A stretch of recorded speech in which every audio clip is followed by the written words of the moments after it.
Ontario Centres of Excellence, through our Discovery Conference, is very pleased to partner with Backbone Magazine and the Alpha Exchange to present this exciting inaugural event. The Start Me Up Alpha Exchange Innovation Campaign has generated lots of buzz across the country. We are pleased to host the live judging event at Discovery. I would like to officially welcome Steve Dietrich, President, Publisher, and Founder of Backbone Magazine, and Josh Schmidt, CEO, Alpha Exchange, the distinguished panel of judges, and the 10 finalists to Discovery. We are looking forward to a really great competition. I'd now like to turn over the podium to Peter Walczak, editor, Backbone Magazine, to get the competition underway. Thank you very much. Thank you, Tom, and thank all of you for attending. Welcome to our live pitch-off event for the Alpha Exchange Innovation Campaign. This is a huge event for us because over the next 3 hours, we are going to determine which of our 10 finalists has the best product or service and has the best chance of actually bringing it successfully to market. Today is the culmination of months and months of work. We launched a national contest last year in which we asked Canadian tech entrepreneurs to tell us their ideas and why their ideas were going to make great companies one day or grow up into even bigger, better companies one day. And we received many, many applications from smart Canadian entrepreneurs. Those applications went through a couple of judging processes, and today is the third and final round of judging. So as I said, by the end of today, we will have one grand prize winner, and we will also name one runner-up. Our grand prize winner is going to receive a big prize package, and that company will be featured in Backbone Magazine and online for 1 year. The winner will also have access to our editorial advisory committee and to our panel of judges, so a great depth of expertise in a number of areas. I would like to thank again our finalists for coming out today, some of them from quite a distance, and our judges for helping us choose today. So I'm going to take a moment to introduce our judges. You're going to hear from them over the course of the event. We have, first of all, Josh Schmidt, CEO of the Alpha Group and our primary sponsor today. We have Darin Graham, President and CEO of ORION. We have Stephen Callahan, Regional Vice President for the Ontario Region, Export Development Canada. Donna Taggart, External Communications and Brand at Ceridian Canada. Perry Dellelce, Managing Partner, Wildeboer Dellelce. Christopher Dulney, Partner in the Canadian National Technology Leader, PwC. Valerie Fox, Executive Director of the Digital Media Zone at Ryerson. David Rosin, Senior Account Manager, RBC Financial. Geoff Kereluik, Vice President of Commercial Sales at HP Canada. So as you can see, it's a good it's a good setup of judges. Now, the format today is as follows. Each finalist is going to get 10 minutes on stage. That 10 minutes includes your pitch and any questions the judges want to ask. Before each presentation, we will hear a few words from each of our judges. And at the end, the judges will take some time to discuss the presentations, and we will then announce the winner and the runner-up. Now again, I do have to remind all of today's participants, we have a very full schedule. The finalists get 10 minutes total on stage. The judges only get 3 minutes for their presentations. And I'm going to point out, I have a watch, and I'm not afraid to use it. I will cut you off if need be. So let's get started. I'd like to invite Josh Schmidt, our primary sponsor today, to say a few words. Thank you.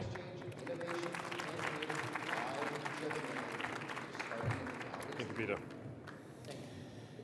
Thank you. I'll be very careful here with my timing because I know that Peter is violent. So, Alpha Exchange, not known probably to too many of you at this stage, and there's a good reason for that. We are a brand new exchange. We started operations in April of this year, and what is unique about us is that this exchange will have a very focused approach with respect to its business. We want to be the Canadian exchange for technology firms, for technology entrepreneurs.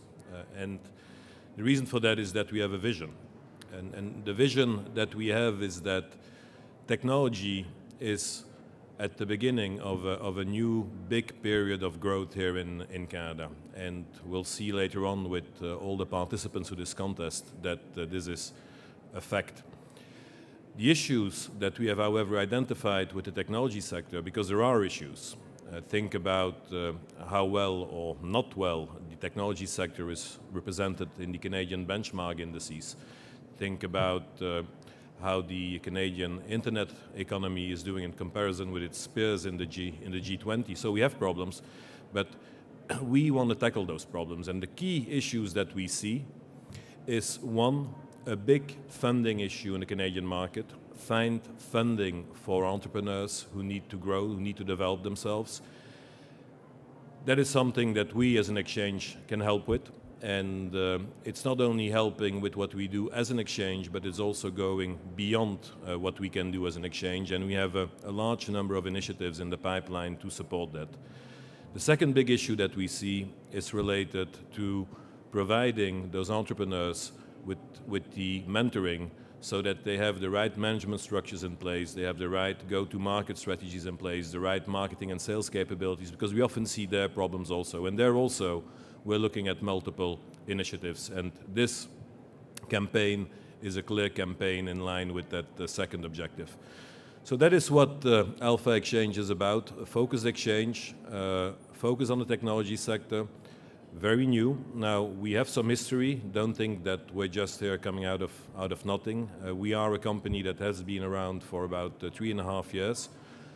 Before we took the status of exchange, we were providing trading capabilities in Canada. We were, and now more than ever, now that we are an exchange, a competitor to the Toronto Stock Exchange. And just to give you a view of what we can achieve and what you can achieve if you want to, if you are an entrepreneur that believes in a vision, we today trade about 20% of all volume in Canadian listed securities. So that is who we are. We became an exchange, and our focus is going to be on technology. I'm looking forward to a great event. I'm looking forward to great presentations. But what I can tell everyone is, based on what I read, there's a lot of incredible companies here in the pipeline. Thank you.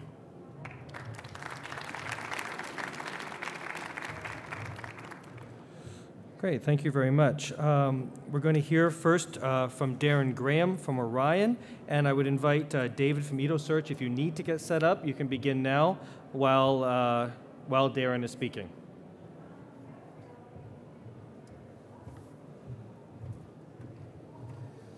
Hello, everybody. I'm Darin Graham from ORION. You may not know of our organization. We're one of those hidden gems in Ontario. We like to call ourselves the backbone of innovation. We are a company that has over 6,000 kilometers of optical fiber that run from Ottawa all the way to Windsor, all the way up to Thunder Bay. We were set up by the Ontario government about 10 years ago to connect all of the universities together as part of an innovation backbone and allow them to do research at the best capability they could do. Since that time, we've connected all the universities, all the colleges, most of the research hospitals, and about 50% of the school boards in Ontario together. So over 2 million students and researchers use our network every single day in creating new ideas. We, as part of our initiatives and moving forward, cloud is obviously an important element as more and more organizations look to the cloud environment to do, whether it's video teleconferencing or data recovery or backup or whatever the case is. And we are there to support them as that backbone of connectivity. We're also the fastest research and education network in the world. We run at 100 gigabits per second, which, for those that may not know, that means you can download 100,000 iTunes in 1 minute, or 3 of your most favorite high-definition movies in 1 second. That's how fast we operate. So in Ontario, it's a remarkable place, and this backbone exists, that all of our leading-edge institutions and our research and great ideas have this capability to move forward with. So we're wonderful to be here to sponsor and help support this initiative as the great ideas get created into new companies and move forward to help build a stronger, innovative economy for Ontario. So thank you.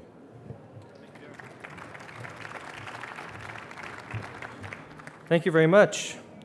And here we go. The first of our 10 finalists, David Kedme from EdoSearch. Come on up, David.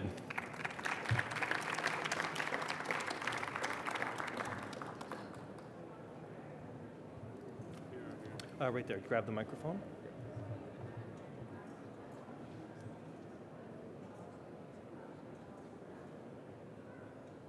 There you go.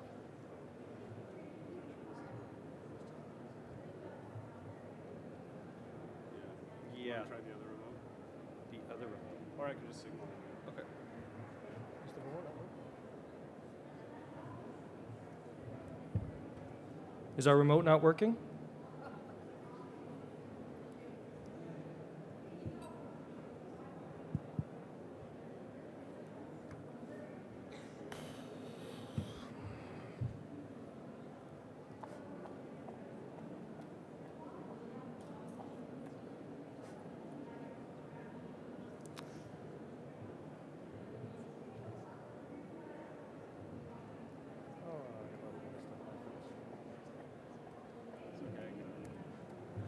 So who's from out of town?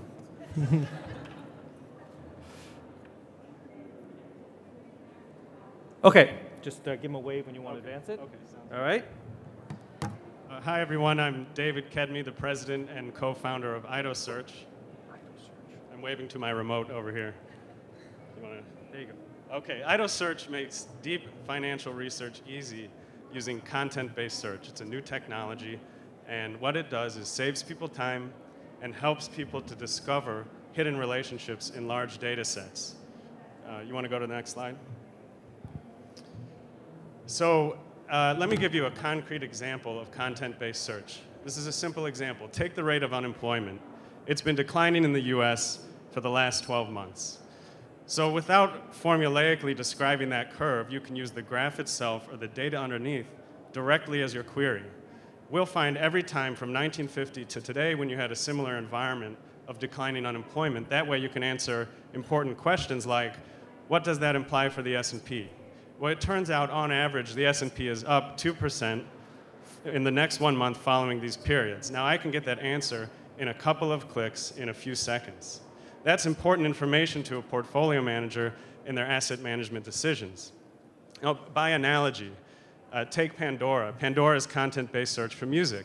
I like the Rolling Stones. So I go to Pandora Radio, I type in the Rolling Stones, and without articulating why I like that music, Pandora retrieves similar music, Led Zeppelin, Jimi Hendrix. Now, how is it that Pandora can do that with so little input from me? The way they do it is they have a music genome. The genome is comprised of hundreds of elements that get at the essence of music. That's what's used to retrieve the similar music. Now, we have our own genome. It's not a music genome, it's a signal genome. These are thousands of elements that get at the essence of time series data, things like the roughness or the smoothness of the curve. That's what allows this very intuitive, powerful, quantitative interaction. Can we go to next? So we're going after large financial institutions, mutual funds, hedge funds, investment banks. We already have, as a paying customer, one of the largest mutual fund sponsors in the world. We also have one of the largest currency brokers as a customer, and we've got a lot of great traction at the major investment banks and hedge funds. This is an enormous market. $400 billion is estimated to be spent on information technology in the financial services industry.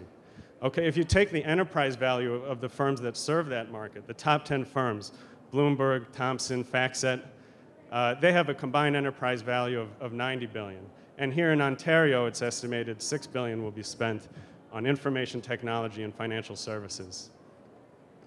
So at each institution, they spend tens of millions of dollars on data and analytic tools. This is to support an army of quants, traders, IT staff who are pursuing endless trade ideas. It's not the number of ideas that is the limitation. It's the tools and the amount of data that they grapple with that forms a bottleneck. We solve that bottleneck, and I want to show you how. Okay, here's how people do things today. This is a simple question made complex by the tools that we have. I'll translate it for you. Okay, so you're a trader, you see Microsoft spiking. When Microsoft spikes a lot in a day, relative to the last 1 month trading, what tends to happen in the next 1 month? Okay, so you can code, or you can not ask the question at all, or you can use our system. This is Microsoft, its price about a 1-year period. I'm going to zoom into this rectangle. And here is Microsoft, flat for about a month, spiking. Okay, 1 click, and you get a table of results. What we've done is we've taken that pattern, that price pattern, and we've searched back along Microsoft's history and in every other stock in the relevant universe to find the best matches where you had similar price behavior. Okay, click again. Here are 8 of the results from that table of results, which you get in seconds, flat, spiking up. One more time.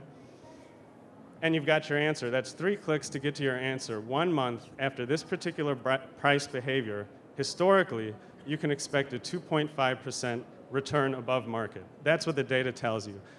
Now, this interaction is so intuitive and, in a sense, simple, it almost belies the complexity of what's going on underneath. It's computationally intense to take an ambiguous query, find me something like X, search over a large database, and quickly find accurate results. So how is it that we're able to do this?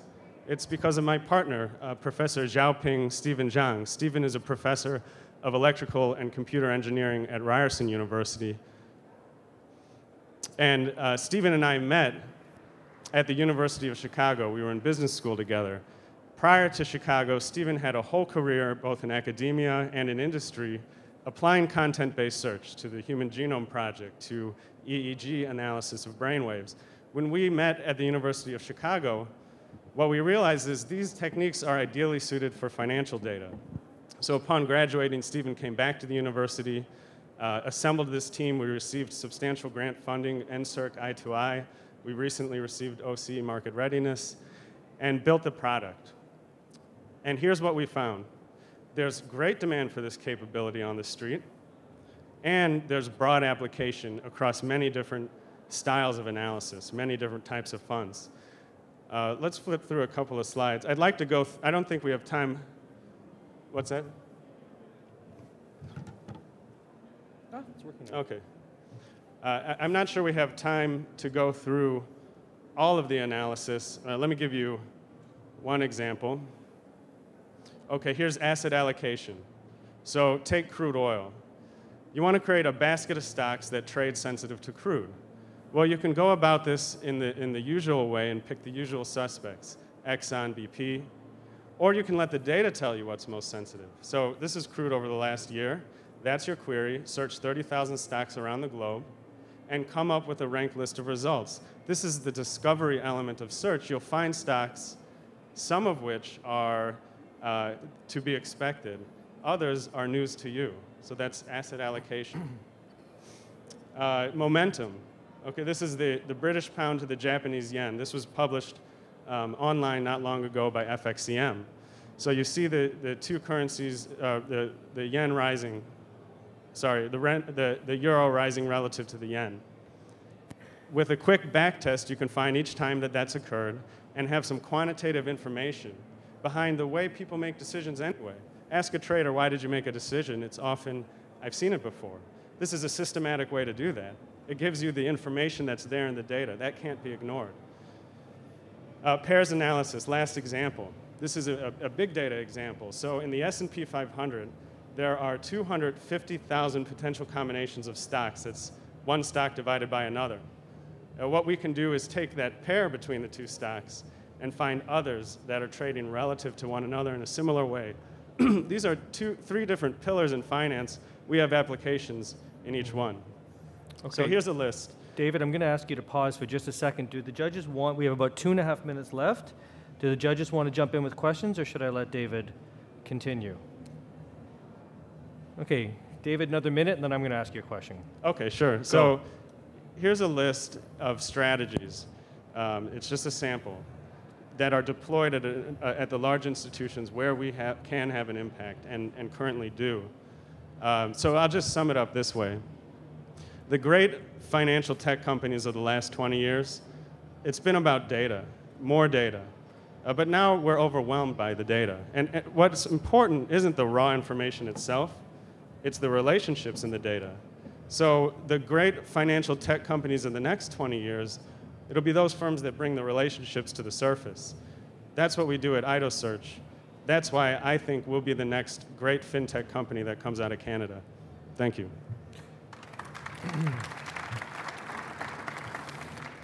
So, David, to pick up on what you just said, do I understand correctly that this would have the result of democratizing this kind of analysis, that rather than it being really complex and kind of esoteric, it would be something a greater number of analysts could do, or did I misunderstand that? Yeah, you're right. So one application is just literally democratizing quantitative analysis. You've got the experienced trader, and now you've put in the hands of the experienced trader the ability to do deep quantitative research. And so you put that together instead of it traditionally being separate in a bank. It's also very powerful for the quant. So somebody who has programming capabilities, right now the procedure is you come up with a hypothesis, you build a model, you test statistically the validity of that model. That's not efficient. You can't explore an idea. Right. This, you can explore many ideas. And what do you think will be the outcome of that for our companies? You know, if we're dealing with too much information as it is, and if more people now have access to information and are going to be analyzing information, you're suggesting that's a good thing. It could be argued that, you know, it will lead to a lot of people trying to make the same decision over and over again. Is democratization a good thing in this context? What this allows is for the variety of ideas that are out there to be explored. It's not about more information. It's about honing in on the pieces of information that matters and can help you to make a more informed decision. So there's a benefit to it. And the potential market, just to wrap up, is any analyst who has access to your technology and the data. Is that correct? Yes, it's a subscription model, so right, it's over a browser. All you need is a login to use it. Okay, great. Thank you very much, David.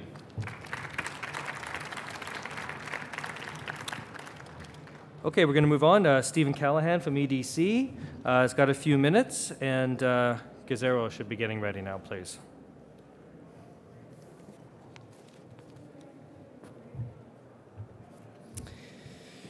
Well, thank you very much. Proud to be on the judging panel today, and welcome to the presenters today. Great opportunity to see some of the technology that's out there. EDC, for those that do not know, EDC is a Crown corporation, and we are a federal Crown, and our focus is to support and enhance trade in Canada's trade position. So the focus for EDC, although there are several products that EDC has in terms of making this real for Canadian companies, focus for us is to help companies get access to new markets by either mitigating their risks in entering new markets or providing working capital and financing solutions for companies. Just to make it easy and to understand EDC all in 1 minute, I can give you a bit of a lifeline or life cycle of a transaction. EDC typically participates in situations when companies have a receivable. So when the sales have actually been generated, there's opportunity for EDC to come in and support companies on accounts receivable insurance to help them get paid at the end of the day, all the way through to working capital requirements as you enter into this contract and you need additional working capital. In partnering with your bank, EDC supports companies in providing the working capital support that's required. As your contract becomes bigger and there's a need for you to maybe perhaps set up operation or look at entering a new market or partnerships in foreign markets, EDC can help to finance those operations and those partnerships. So in a nutshell, we're sort of soup to nuts all the way through in the financial services for companies entering into emerging markets or into trade. Not only on the product and services side, EDC also provides what we call creating trade. So there's an element to creating trade where Canadian companies don't necessarily have all the contacts in emerging markets or in export markets. We can help in making those links to Canadian companies and foreign buyers and establishing a network for Canadian companies. In the ICT space specifically, EDC is supporting a number of incubators across Canada. For example, with Communitech, EDC has a relationship where we will work with the companies in the Communitech space in the KW region and focused on helping them develop new markets, look at various products that EDC can support them on, which is key to our strategy in supporting companies and creating trade. And for those that do not know, Communitech has a new program that's been launched called Hyperdrive, so something that you might want to check out while you're here. So please take some time at the show and see what's available there. Okay, thank you very much. Thank you. I heard help, companies, and finance, and I suspect many in the room picked up those keywords as well. Alexander, join us, please.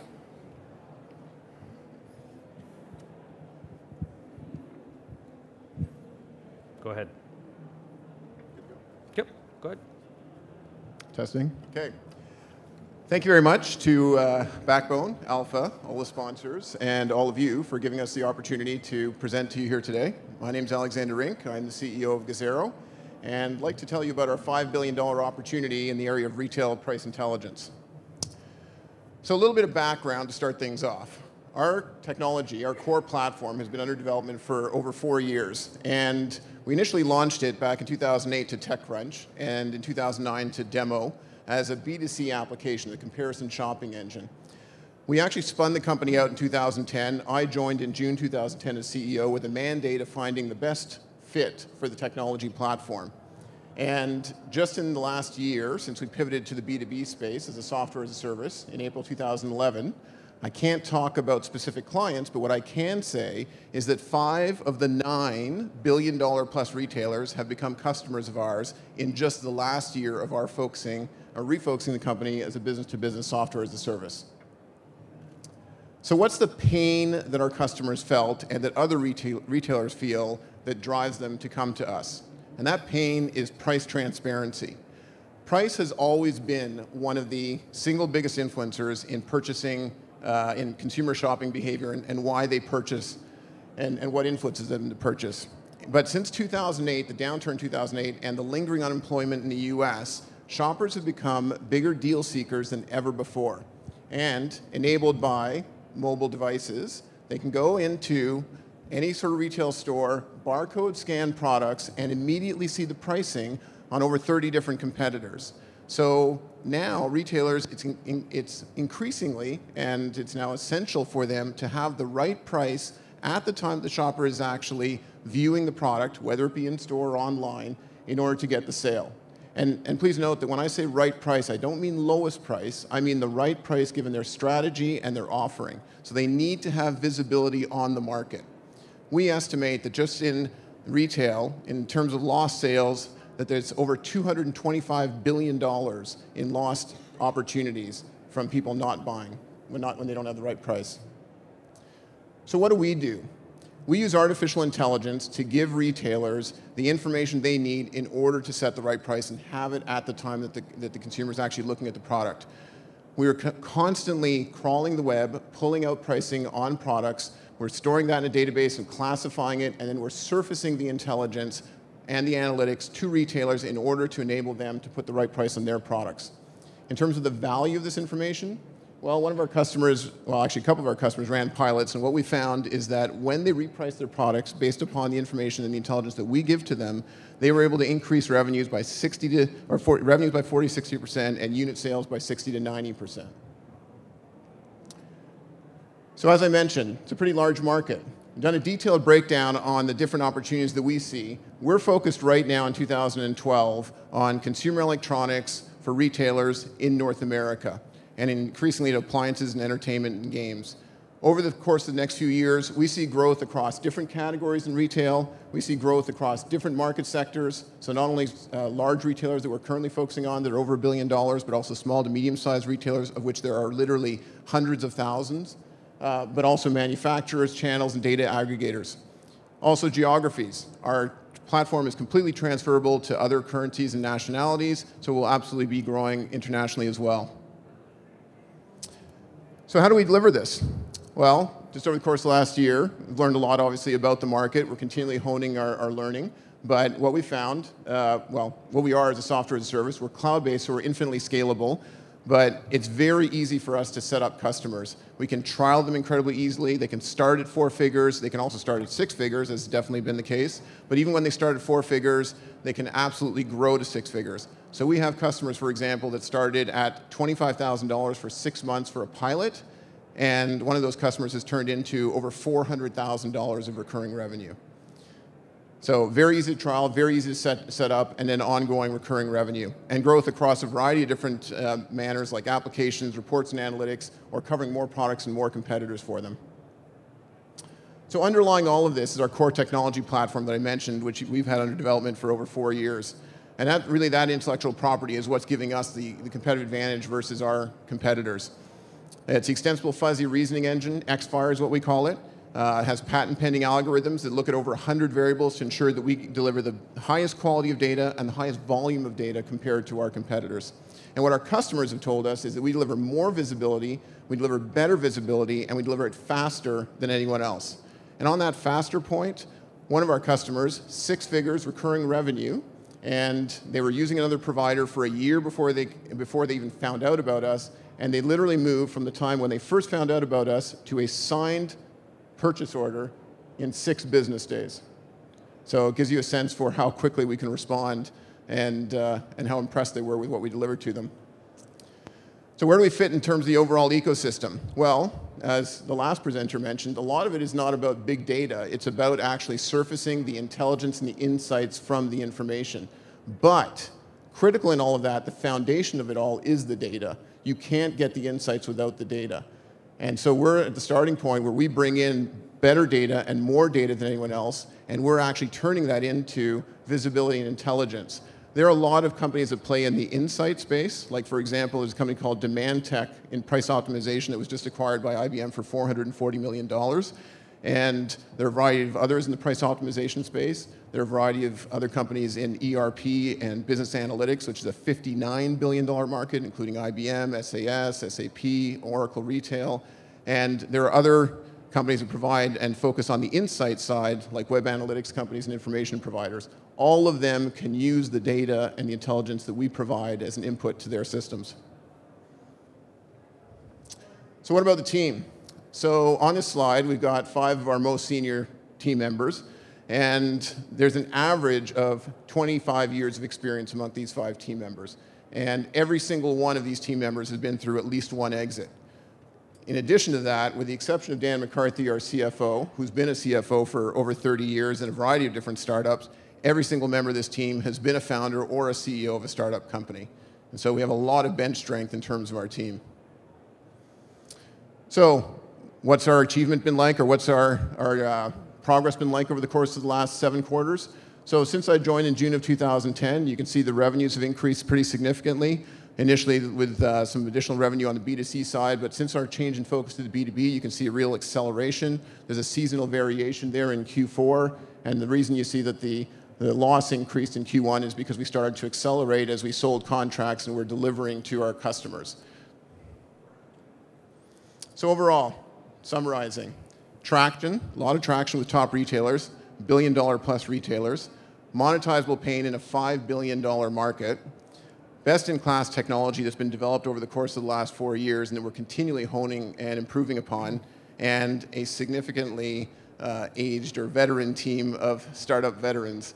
Now this will be the close of the presentation, but there's actually, I'd ask your indulgence for one more thing, which is we are looking for financing. We just did close on $750,000 from OCE and IAF, but if we are looking for an additional $500,000 of private equity financing, so if there are any VCs or angels in the room, please come speak to me or VP of Marketing, Drew Williams, after the presentation. Thank you very much. Okay, so Alexander, the obvious question here seems to be with the team you have, with the technology you have, and with some of the big name successes you've had, what's the hurdle? What seems to be holding you back? And I guess B, why do you need to win this more than these guys do if you're so successful already? Well, I guess those are sort of 2 related questions. The first one, I don't know that anything's holding us back, quite frankly. Okay.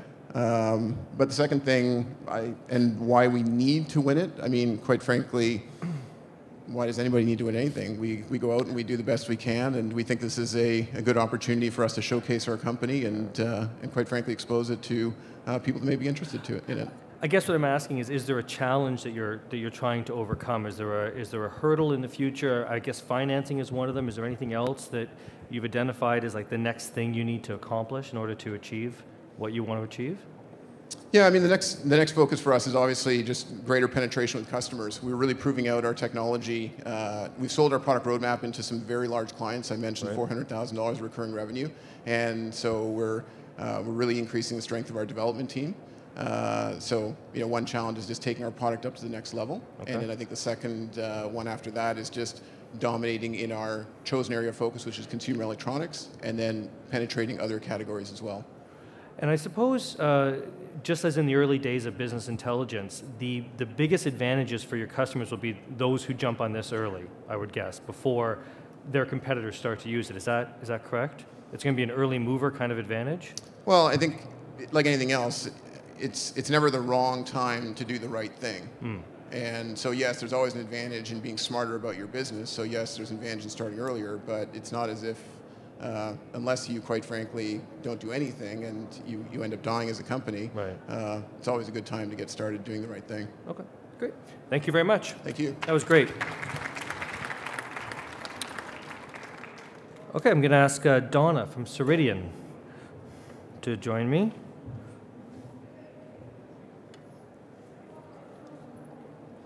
And Titan File is up next.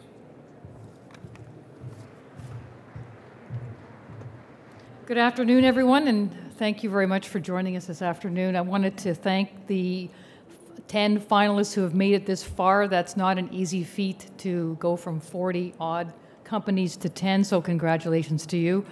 It's an honor for Ceridian Canada to be here at the first innovation campaign sponsored by Backbone magazine. Thank you. So a little bit about who Ceridian is. We are an HR, human relations, and payroll company. So basically we are involved with the employee life cycle from beginning to the time you leave a company.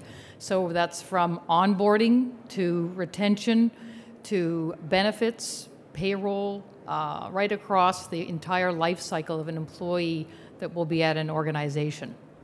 So innovation is important to Ceridian for a number of reasons because we live and breathe in a very competitive space.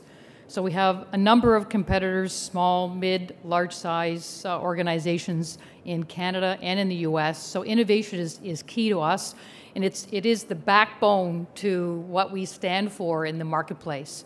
We were the first payroll organization to have a mobile payroll app available on all of the applications, whether it be your Apple device or your BlackBerry or your Android. So we were very proud of that. So we're getting in the market in a very real way.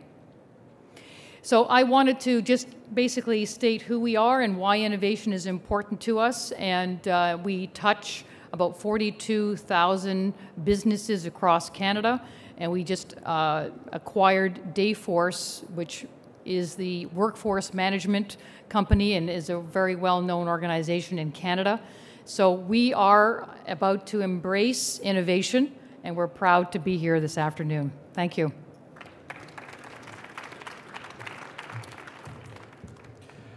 Thank you, Donna. I would like to encourage the judges to jump in at any time with a question during the presentation. Feel free to interrupt the speaker and ask some difficult questions. Milan from Titan File, please join us. Go right ahead. Hello. There's a microphone there, Milan. I have one here. So my name is Milan, and I'm a co-founder of Titan File. At Titan File, we are really passionate about bringing security and privacy to everyone.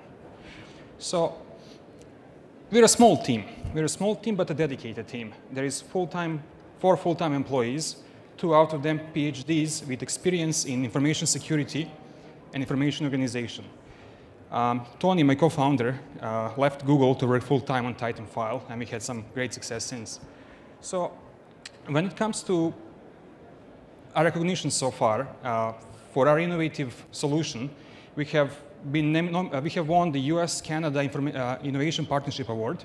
We are finalists in the National Manning Award. We have won Cloudy Award, but South by Southwest. Everyone recognizes the importance of securely communicating online, and especially nowadays with ongoing trend of shift towards paperless office, it's becoming more and more important. We have some star advisors and directors, aside Dr. Gord Agnew, one of the people working on research in motion encryption algorithms. We have David Fraser, who is assistant to the Privacy Commissioner of Canada, So we really try to make security as tight as we can. So what does Titanfall do? So we bring enterprise-level security and compliance to SMBs. Now, how do we do that? We utilize client-side multi-key encryption.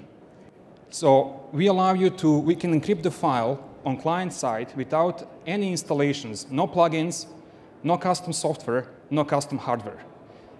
So client doesn't have to do anything, we do everything in the background. It is research and organization of information around people and context instead of files and folders. Where in the real life have you really seen a folder inside of a folder inside of a folder? We have some intelligent risk assessment and intrusion detection algorithms. For example, if you log into Titanfall from here right now, and 5 minutes later you log in from Vancouver, there was simply not enough time for you to be there. We raise a big red flag to the administrator. So I'm going to just quickly go through a demo of what Titanfall actually does and how it does it.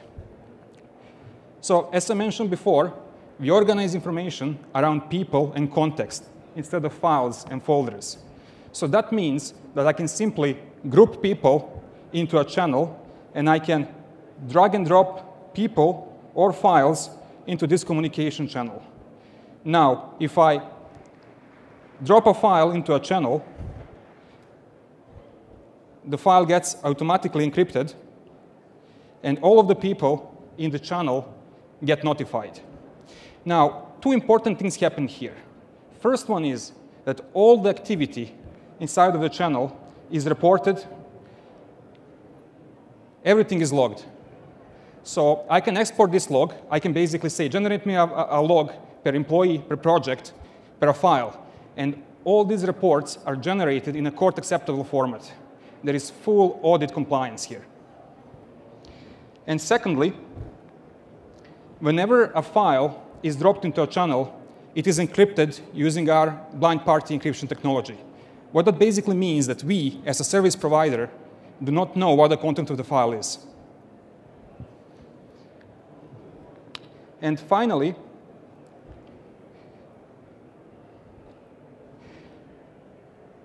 entire system is multi-platform and real-time. I can get this notification instantly, no matter what you're using, through push notifications. Web-based, Playbook, iPad, mobiles.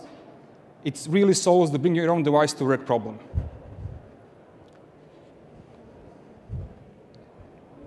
All the information is stored on servers in Canada at the same place where the government stores health records. We charge $10 per employee per month. Recipients do not need to pay. Currently, our clients are law firms, accounting firms. We have several universities, medical schools, people who really care about security and privacy and compliance are a really easy sell for us. Currently, we have about 1,000 clients. We did no sales and marketing. It was all pull. We are planning to patent our technology and release it to the world as the next steps. So I'm happy to answer any questions. Yes?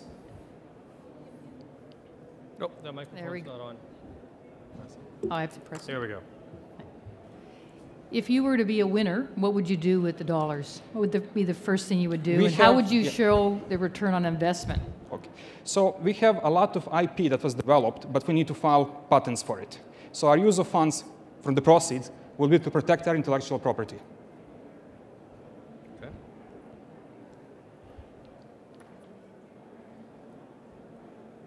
Perry. Press the button. Hello? Hi, over here. Oh, sorry. Okay, no problem. You said you had 1,000 customers, 1,000 Yes. paying customers? Correct. And how many units would that be in, or people would that be in each? That's the great thing. So most of them start small, like 10 people in an organization. And because of the product has stickiness. So we touch our clients' clients. Essentially, the product grows within the organization. Usually, we start with 5 to 10, and usually it grows to about 50 to 60. So is that 1,000 users or 1,000 different companies using? 1,000 companies of different shapes and sizes, mostly accounting, legal, engineering, and academia. And how long have they been using your product? So we launched the product in March the first product in March, and since March, we have been receiving a lot of attention and traction. So now we have our own IP ready to roll. So sorry, 3 months. You launched the product 3 months ago. No, 2011. Oh, 2011. Yes. Okay, okay, that makes sense. Hi, sorry, just one question. Yes. I'm just wondering, how does the business model absorb the cost of storing data that's going to grow exponentially? That's the beautiful part, because the cost of data is actually going down dramatically. So we don't limit our clients for storage. And that works great for them. Again, since I mentioned that we mostly have lawyers, when you tell a lawyer he has 5 gigabytes of storage, it means nothing. So we tell them, okay, you can start with 10,000 files and grow from there. We don't really limit them for storage, and it seems to be working for us. From the point of scalability, since the cost is going down, we have another big advantage here. Lawyers, academia, patent lawyers, they mostly share confidential information. By that I mean documents, PDF files. They don't share movies. So storage is not much of an issue for us. Okay. Yes. Now that you have your 1,000 customers, what have you learned, and what are you going to do as far as changes? Okay, so one thing, the most important thing we learned so far is that people want security. People demand security, but people are not willing to sacrifice ease of use for security. And that's why people email things nowadays. So for us, it was very important to build a tool that sits on top of whatever you're using and allows you to share your existing files from existing solutions. It integrates with Exchange, Dropbox, Box.net, and allows you to quickly and securely share those files with other people. And on that point, do you provide any, if I'm a law firm, yes, and I buy into your service, do you provide any sort of guarantee that my files will be safe? What happens if somebody gets in there? Aside the obvious ones where we provide liability coverage, we have, name an acronym for certification, we have it. We're HIPAA PIPA compliant. We have SAS 70 Type 2 compliance. So we really went out of our way to make sure that people are comfortable using our solution. And that's the reason why we went with the same data center again where the government stores health records. Any government interest? So far, yes, but you know how it goes with the government. It's Slowly? a long sales cycle. Slowly, yes, I'm thinking? absolutely. Yeah, okay. So you've got 1,000 customers. How are you going for the next? How are you going for the next 50,000? So far, our focus was really just Canada, and we want to go to the US. And we have seen a lot of interest from the US, but to properly go to the US, we need to find a partner there. We really need a channel partner, and we need someone where we can put our servers in the US. Now, advantage we currently have with our servers being in Canada is that we are outside the Patriot Act. And it matters for a lot of people. However, a lot of US companies cannot do that. They're actually obligated to store their information in US. So we need to find a good partner in the US, and through our channel partner, grow further. Just one more question. You mentioned 1,000 paying customers to date. How much revenue has that generated so far this year, if you're able to say? So at this point, we are getting close to about 25,000 recurring monthly. And what's the growth curve been like? Are you, like percentage per month, or can you give us some sense of the growth? Absolutely. So at this point, we're doubling the user base. Most of that growth really comes from the fact that if I share a file with you through Titan File, you're exposed to Titan File. Yes. So there is lawyer-to-lawyer professional relationship. Now, we would like to spend some time to learn more about that growth factor. Okay. Great. That's your time. Thank you very much. Thank you. Okay, and thank you, judges. Great job. Thank you very much. Perry, can you join me, please?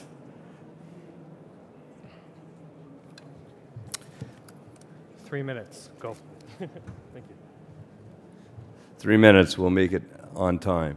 Hi, my name is Perry Dellelce from Wildeboer Dellelce. Thank you. It's our honor and privilege to be here today as a sponsor. For those of you who don't know who our law firm is, we are a spin-out out of Stikeman Elliott. We started the firm in 1993. We started as 5 lawyers, really just focused on business law. From 93 to 99, when we were building our business, we weren't sure where we were going to get our business, but we knew we didn't leave our brains behind. So what we had to do was work with our clients, work with our friends, work with the businesses that we knew to help build our business and build their business together. As a result, and given what went on from 93 to 2000, which was really the technology bubble, we really made some solid inroads into the technology sector in Canada, because in those days, pretty well all of the entrepreneurs were in technology. So from 93 to 99, we built a business that was primarily focused in technology. We were very fortunate to be able to act for a number of Canada's largest technology companies. We were counsel to RIM from their very early days right through to their IPO and their $2 billion offerings. We were on pretty well every major financing that came out of Waterloo, either on the underwriter side, the VC side, and or the company side. As a result, take it down now into 2012, we are a law firm that is focused on corporate securities, tax, and lending. All we do is business law. We don't do any other area of law. We don't do competition, environmental, family. All we do is corporate finance. In fact, I dare to say that we are Canada's only corporate finance-focused law firm, the only firm of our size that competes day-to-day with the full-service national law firms on a regular basis, and we compete and often we win. Having said that, we have never forgotten our roots being that we were an early-stage law firm, a startup law firm, and we acted for many early-stage startup companies. And to this day, we maintain an office in Waterloo that services the tech sector. We have and hold out with great pride our Wild Law Fast Track program, which is a set fee over an annual 12-month basis for a suite of products or services that the companies need. It's primarily focused on technology, but we'll work it with any type of industry whatsoever. But the idea is you come in, you tell us what you need in the next 12 months, we set a set fee for it, and we don't vary from that fee. It's very attractive to entrepreneurs, in particular in the tech sector. There's my partner, Eric Apps, just walked in and out. Give us a wave. He runs our Fast Track program. Feel free to speak to him if you want. We found we have over 30 companies, all technology companies, on our Fast Track program. It's proven to be very, very, very, very productive.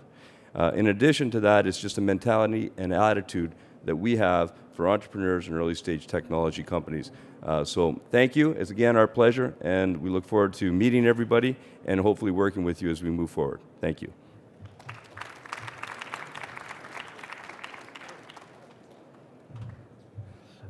Clifton from Vote Compass. Sorry I didn't give you a warning.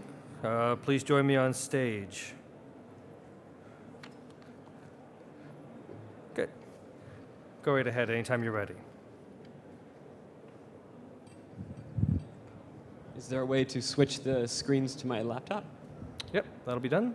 There you go. Perfect. Thank you very much. And reset the timer, please. All right, good afternoon, everyone. My name is Cliff Vanderlinden. I'm a PhD candidate in the Department of Political Science at the University of Toronto and the founder of Vote Compass. Now, Vote Compass is an organization that tries to promote democracy and electoral literacy, and it builds off the two tenets of digital democracy initiatives. And those two tenets are, one, to increase the flow of information to the public, and two, to give the public more of a voice in their own governance. So Vote Compass is an online application that was developed by political scientists and is run during election campaigns. It asks users a series of questions on policy issues related to a given election. And based on the responses and the way that users answer these questions, it then provides a results page that gives users a sense of how their opinions square with the views of the political parties running for election. It goes further than that. You can actually dig into a rich database that we've developed for each election we've run in. And we've run in 3 elections so far, and we're contracted to do 2 more in Canada alone in terms of Canadian federal and provincial elections. And that database contains policy positions for each of the parties across each question that we ask in Vote Compass. So it's a real opportunity for citizens to engage in a meaningful way in election campaigns instead of the typical horse race that tends to define election-style politics in Canada and really in the Western world to date. Just to give you a sense of the evolution of organization. We started the organization in 2011, and our pilot project was an application we ran in cooperation with CBC and Radio-Canada for the 2011 Canadian federal election. I hope that some people in the room might have used it, because we did get 2 million Canadians who did use Vote Compass during that election. It became quite the wildly popular application. It actually surpassed even our wildest expectations. And in the 5 weeks it was live, we secured almost 2 million observable data points. It subsequently was licensed for the 2011 Ontario provincial election. We just concluded the Alberta provincial election, and we're under contract by Radio-Canada and CBC to run in the upcoming Quebec provincial election and the upcoming election in British Columbia, which will take place next year. Now, to be honest, this initiative was started by a group of junior faculty and PhD candidates in political science as sort of an idealistic notion of trying to increase and stimulate voter engagement in democracies to try and combat the disenfranchisement that seems to characterize political engagement in this day and age. But what we noticed rather quickly was there were huge opportunities for growth in this application. And basically what we do is we can sell this application to media outlets. And those media outlets will license it for a particular election or a series of elections. And the ROI calculus on this is actually pretty simple and straightforward. First, a surge in web traffic. So more people visited Vote Compass on CBC's online election offerings than visited all its other election offerings combined. So the web traffic to this particular aspect of the site was huge. So you think about click-throughs, you think about impressions, the advertising revenues generated simply from having the tool embedded in your election content offerings are tremendous. But that's not where it ends. They also have extended market capture.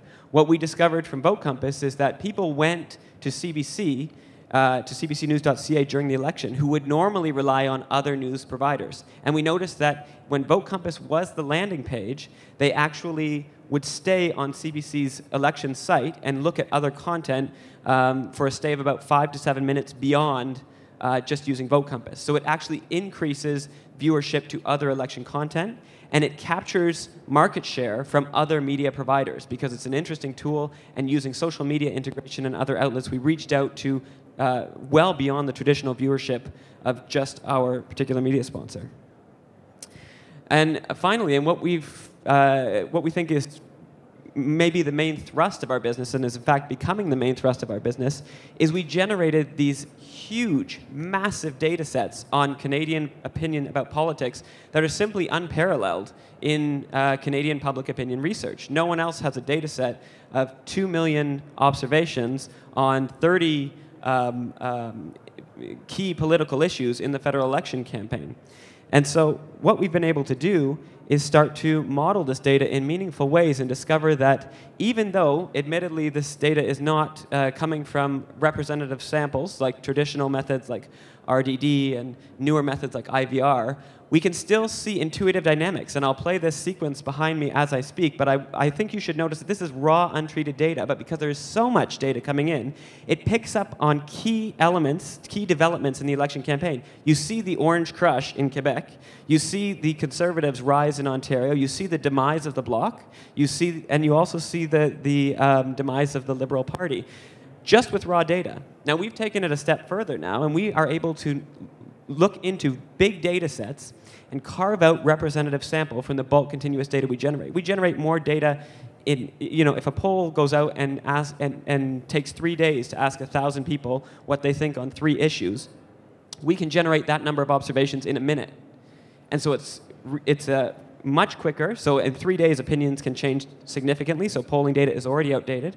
The way polls are conducted nowadays is hugely contentious. And you'll notice after every election, the day after the election, the big question is, why did the polls get it so wrong? It's because we need to look towards new ways of understanding public opinion. And Vote Compass is that way. People are turning to online samples, but those samples are too small to make representative claims. We can make these claims. So we have the ability to really dig into data that's never existed before. Now, what's our growth trajectory? We generated, in our first year of operations, we generated about $200,000 worth of revenue through panel sales, data analytics, products, and licensing. We anticipate, we've already beat that in the first quarter of this year, this fiscal year, in which we've generated $250,000. And we hope to, by the end of this year, break into several international markets.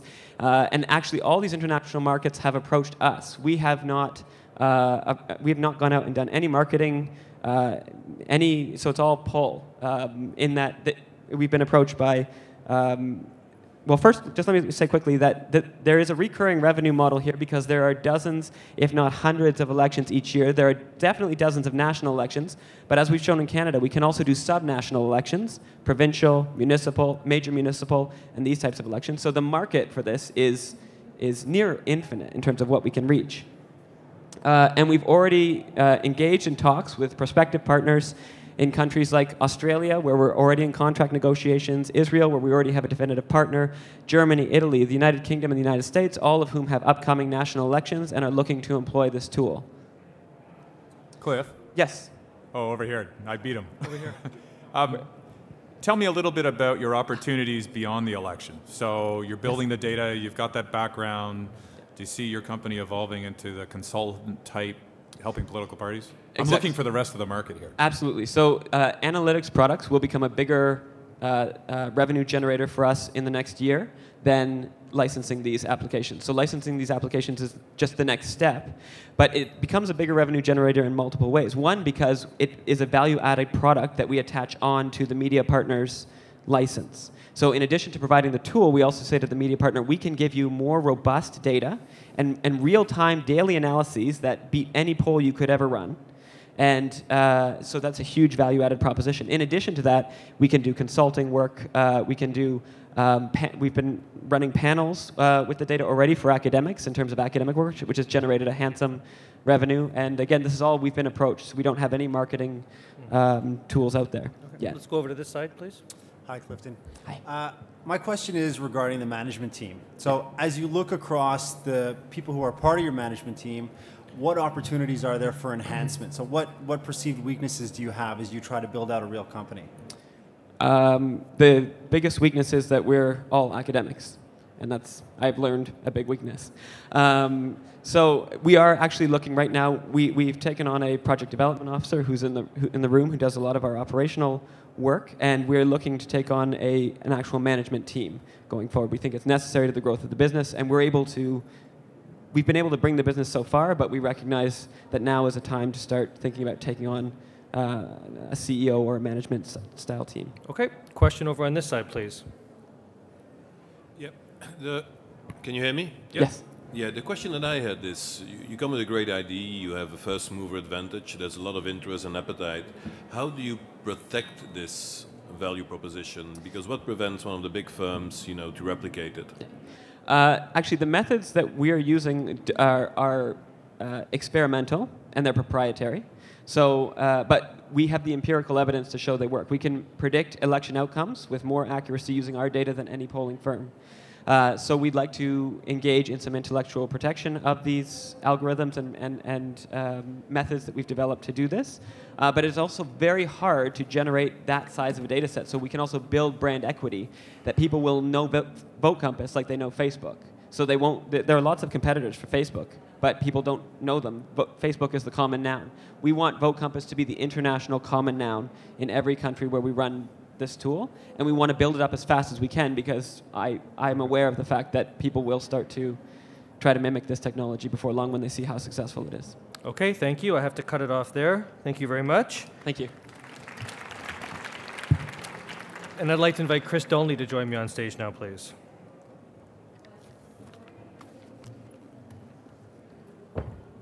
Thanks, Peter. My name is Chris Dulney. I'm a partner at PwC here in Toronto, and I lead our national technology practice. Very excited to be here today. Although we're a Big Four accounting firm, we are very dedicated to the emerging tech space in Canada. We have a practice called Emerging Company Services, and we search for companies with extraordinary potential all the time. So great to see the entrance. Great presentations here today, guys. Very exciting stuff. as an accounting firm, as a professional consulting firm, what we do a lot of the time is push out thought leadership. And interestingly enough, across the city today, we've got our Vision to Reality conference on the go, where we've got about 500 attendees. A couple hundred of those are CEOs of emerging tech companies. And every year, we survey these companies, find out what the big trends are, find out what those CEOs are concerned about. And I wanted to share with you 3 topics that's come out of that research, because I think it's interesting for your companies as you develop and evolve. So, the overall message is Canada's tech CEOs have a general sense of optimism. The recession is in the rearview mirror and confidence is growing. So there's a positive message in that. But the big challenges today are twofold. Number one, and for the first time we've ever seen, that in the 9 years we've done this survey, attracting talent is the biggest issue facing Canada's tech CEOs. It's not that there's a great churn of employees, but attracting the right software engineers, the right tech people is becoming more and more of a challenge, and that's risen to the top level of the CEO's issue page. Part of that, we think, is because it's very easy for young entrepreneurs to come out of university today and start their own business. There aren't the same hurdles with the innovation we have today. So tougher and tougher for CEOs to deal with that. 2, the next big trend our CEOs talked about is around customers and customer relationships. They reminded us over and over again that customers are key. And what they're realizing is often cheaper and more effective to be defensive on your customer base than always following big, expensive strategies to attract new customers. Although you have to do that, you can't forget who your customers are. And using the appropriate social media and digital technology, they're finding new ways to engage the customer. So those 2 messages came out from the CEOs we surveyed. And thirdly, funding. As it always is, a big challenge. We're seeing some positive trends in VC funding in Canada today. We're not back to where we were in 2007. For the last couple of years, we've seen an upward trend, which is positive. I would say there's less money in the pot for a wider range of companies, so it's still difficult to attract, but I think there's a level of optimism there as well. So that's what came out from our couple of hundred tech CEOs that we surveyed, and that thought leadership is being released today. Thank you to Backbone. It's been great to be a part of this today, and congratulations to all the top 10 and the rest of the entrants. Thank you.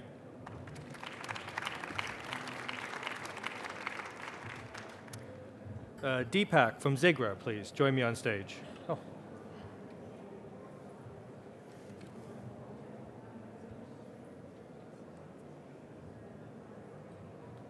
Thank you, everyone. My name is Deepak Dutt. I'm the CTO and co-founder of Zigra. Today, I'm very excited to present to you how we leverage mobile phones and the collective intelligence of our user base to detect and prevent fraud in real time. Our solutions enable simple and secure authentication and transaction confirmation to drastically reduce the frustrations and costs associated with fraud. I would like to share with you a personal story that got us here today. A year and a half ago, I was returning from a business trip and wanted to buy a gift for my wife at the airport. So I go into a store and pay using my credit card, but the charges are declined. I use another credit card, and the charges are declined again. At this point, I'm embarrassed, standing in the cashier in front of the line, that I drop my sale and give my bank a call. Apparently, I'd been flagged for fraud because I'm traveling. After spending some time with them on the phone, we finally figured things out, but it's time for me to leave. I don't have the gift, the merchant's out of a sale, and the bank's down $30 having spent time with me on the phone. Everyone's unhappy. Further investigation into this, I figured out that 9 out of 10 calls made by the bank's fraud unit are false positives, and each call cost them $10 to $30. The accumulated fraud losses, including call processing times, call agent time, merchant dissatisfaction, consumer inconvenience, it's pegged at more than $10 billion every single year in the US. How does Zigra solve this problem? In this specific case, we tie the user's credit and debit cards to their cell phones. As long as their cards are used within the proximity of the cell phone, it's not a potential fraud. If it is still tagged as potential fraud, we send them an automatic verification message onto their phones, either via secure push notifications, or voice biometric, or our proprietary SIM-based solution. User receives the message, punches in their PIN number, they are authenticated. Everyone's happy. There's another possibility for the users to flag specific transactions as potentially fraudulent. And as more and more users flag a specific transaction as fraudulent, our systems get smarter and then alerts everyone in our user base to those transactions. This is how we harness the collective intelligence of all our users to eliminate fraud. Other potential use scenarios include mobile payments, online banking, e-commerce, remote access. The possibilities are endless. So how do we make money? We work with system integrators, banks, and merchants to integrate our technology into their solutions to authenticate high-risk transactions. Zygra makes money whenever an authentication transaction is executed. Our competition includes many companies, including ValidSoft based in Europe. Failures on their part, including poor accuracy, long transaction times, system integration, and enrollment issues have still not been solved. We see competition failure as an opportunity for us to exploit the market. Our competitive advantages include a unique crowdsourced solution to fight fraud, easy plug-and-play architecture, and simple and intuitive for the users to use. Defensibility includes multiple patent applications in the pipeline and mass deployment via carrier partnerships. Sure. Deepak, if you don't mind, does my phone have to be on when I make that transaction? So this happens non-real time as well, right? So what happens today is you make a transaction, it gets flagged. It takes the bank's, the fraud units 21 hours to find that out. By that time, your card's already canceled. So what happens in this case is it automates that process. You get that verification message. At that time, if your phone's not on, it won't come to you. But next time your phone's on, you'll get it. So you can resolve that issue as soon as you come online. We're looking to raise around $3.6 million over the next 2 years to generate over $40 million in revenues and $120 million valuation by year 4. The use of the proceeds would be for expanding sales and marketing activities, executing our IP strategy, hiring a full-time CEO, and completing product integration work. Ready to productize, go live, and sell. Our team includes Ramesh Dutt, who's our interim CEO, and Deepak Dutt, CTO and co-founder, and Deepti Menon, our chief platform officer and co-founder. This team has been working together over the past several years, generating over $70 million in investor exits for $10 million invested. We've created a roster of clients, including Hitachi, Toshiba, and Yamaha in Japan, and designed and developed solutions for some of the top banks, carriers, and Fortune 100 enterprises. Been through this before, and we are excited to do it again. Thank you.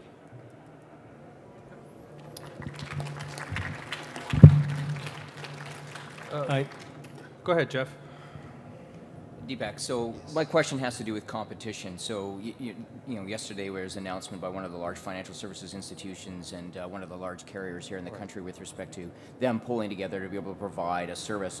Unless it's based upon your technology, it's evidence of the competition that's obviously aggressively going after the space as well. How do you expect to be able to take on some of these large firms as well? So we're partnering with these firms, including the carriers and the banks, to make it happen. And that's how we are going to go after the market, right? So we have been talking to these people, and they've been pretty open with us. And we're trying to build our technology right into the SIM cards that go through the carriers. So it's installed over the air into the SIM chips. And we've been working in that direction quite often, yes. But if my cell phone does become my credit card, yes, then it seems to me that this is less necessary.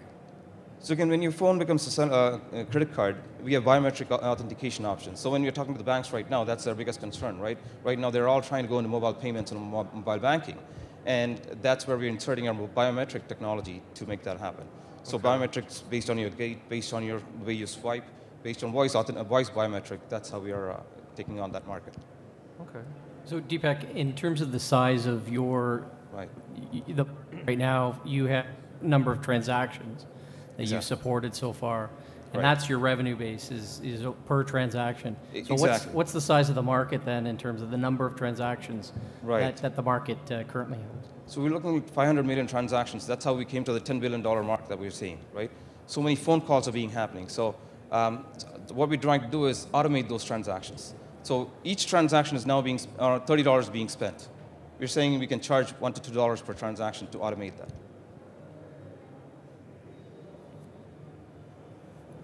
Do you have revenue yet? I'm sorry, I missed that. Yes, we have current revenues. We're working through merchants to protect them against chargebacks. How many do you have installed, or? So we have around 250 customers so far.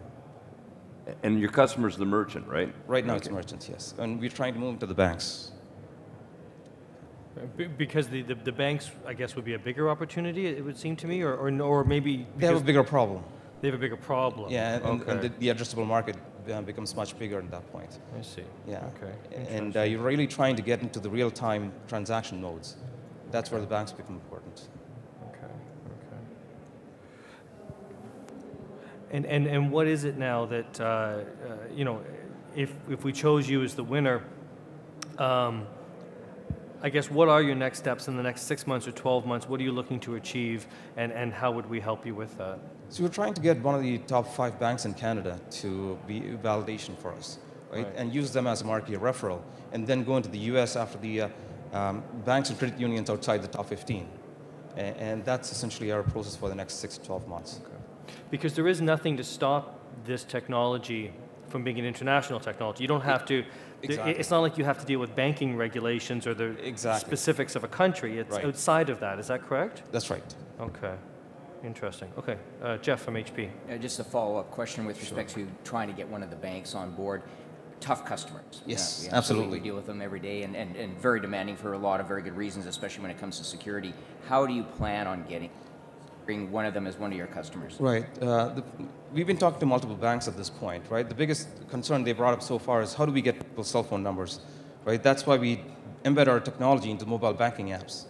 So let's say we take a bank's mobile banking app, with a few lines of code, you can embed our technology into their app, right? And they're already working on their backend systems to integrate that with their mobile banking apps. So that makes our entry into the banks much more simpler. And by keeping integration costs pretty low, we were able to make that happen. Okay, yeah, that makes sense. Okay. Right, Deepak, so that, in Canada, we have an oligopoly with our telecom, and we have an oligopoly with our banks. Sure. So it's like the perfect environment for you to be able to penetrate, should you be able to right. embed yourself in there. But you need to have both in order for you to be able to go to market. Is that correct? You need to have a carrier, and you need to have a bank. Excellent, okay. Not essentially, right? So we have 3 technologies, and 2 of those goes directly into the bank systems. The third one that's embedded into the SIM, that goes to the carriers. That's where we need to get into the carriers. We're in discussion with carriers in India, for example, to integrate with their technologies, because smartphones haven't penetrated so far. That's why we think that would be a fertile market for us for our, to get a larger, diverse variety of phones. And then the last question before we run out of time, just quickly, you've talked about this as a technology that will help deal with false positives. Is there any way in which it helps to actually catch bad people doing things they shouldn't do? Absolutely. Okay. So when it's, for example, let's say you park downtown Toronto, you get dinged twice for your parking charges. Oh. Right. Okay. So when you see it, let's say somebody else notices it, they have had the same thing happen to them with the same merchant. Right. They flag it, right? Let's say 2 or 3 other people flag it. Now, what happens is our systems know about it. We'll look at all previous transactions of all our users, right. and we'll alert you to that, so you don't miss it. Okay. Yeah. Okay. So that's a crowdfunding, crowdsourcing aspect of our technology. Right. Okay, great. Thank you very much. Thank you very much. Okay, I'd like to invite Valerie Fox to join me, and Derek Fung from Tunzi, you're on deck. Sit down. Okay, stand up if you want to. Hi, I'm Valerie Fox. I'm the Executive Director for the Ryerson Digital Media Zone. I'm very, very excited to be here. This has been an awesome event. And as I was saying to all of the competition that's been up here, amazing to get up to be the top 10. So yeah, it's been my pleasure, and I'm very excited about this. I want to tell you a little bit about the Digital Media Zone. Quite honestly, we're a startup ourselves, a startup incubator-like environment. What we're really trying to do through Ryerson University is to change how we're approaching education, creating experiential learning environment where people can come and grow their innovations and grow their companies. This all started about 3 years ago when a whole bunch of undergrad students, grad students, and alumni started to talk to our president, Sheldon Levy, and ask him for help in space, mentorship, access to funding, and that type of stuff. And he was wondering, well, why as a university are we not helping our students create the jobs of the future? We do help them get the jobs of the future, but we're not helping them grow those companies. And that's the whole idea behind the zone. So in 2 short years, we actually opened in April 2010, we've now tripled in size. We started with those very same companies that came to Sheldon. We watched them. We became like a fishbowl. We're right at in the heart of the city. We have everybody watching us, and we're watching each other so that we can build something that will help us create the next digital hub for Canada and be part of the digital kind of revolution that's going on in the world and really make a name for Canada. So we're quite excited about that. We're very excited about being here and being part of this awesome, awesome experience that's going on. So thank you so much. Thank you. Okay, come on up, guys. Yep, sure, that's why there's 2. We get both mics going? Yep. Hello. Red's working? Oh, it's working. And can we reset the timer, please? Go ahead.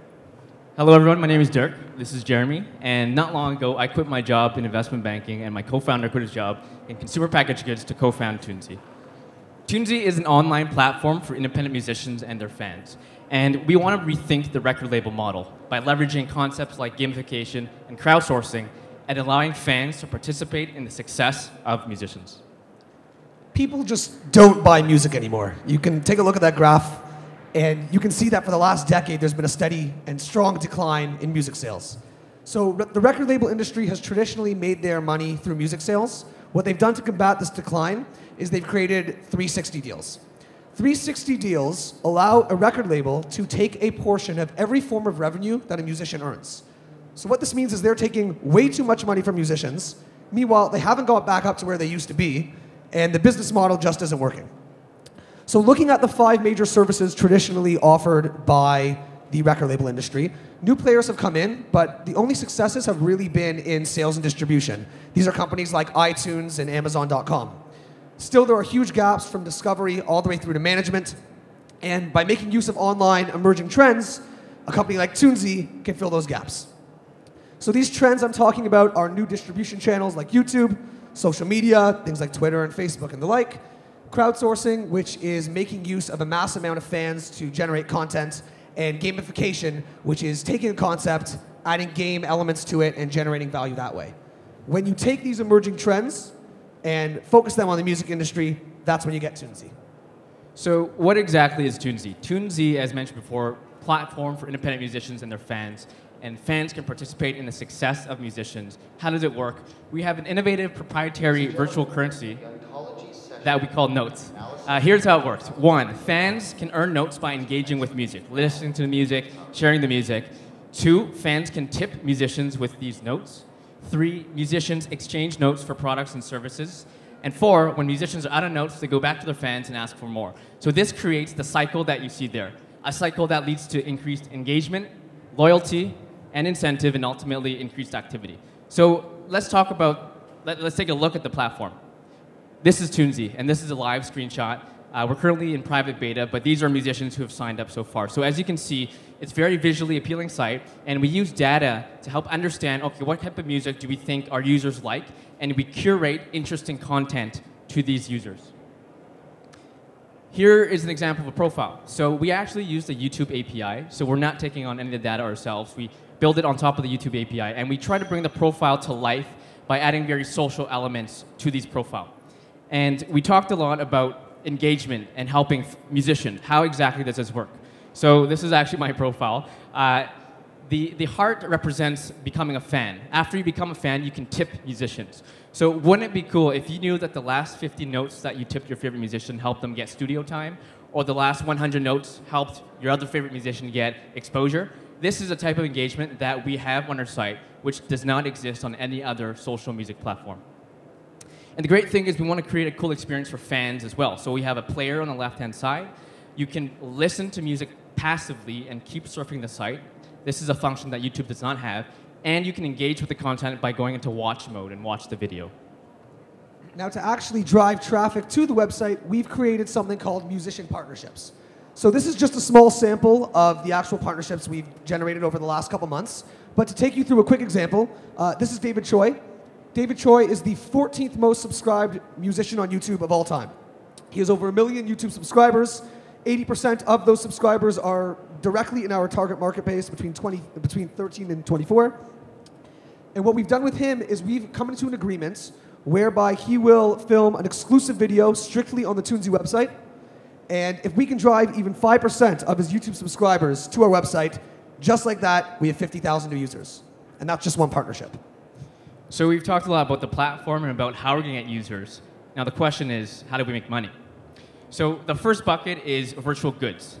So we're actually going to allow fans eventually to spend their notes on cool experiences like a Skype conversation with a musician or a virtual concert. Let's say David Choi has a concert tonight and you only have 10 notes and the concert costs 500. You don't have enough time to sit there to earn all those notes. So what do? You pay. So we plan on selling notes on the website for small amounts of money, $1, $2, $3, amounts that our target market can afford. Second is music service partnerships. So we've partnered with service providers. So for example, we partner with a licensing company, and what they do is they help musicians get their music into film, TV, advertising, video games. To give an example, General Motors recently paid 50 grand to use a song from an independent musician. The musician keeps half, and the remaining half is split between us and the licensing company. So that's the second.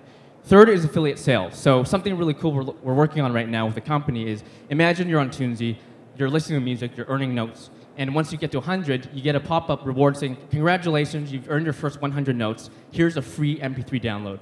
So the company we're currently working with is one of the top music distribution companies in the world, and we think that we actually share 50% of revenue with that company.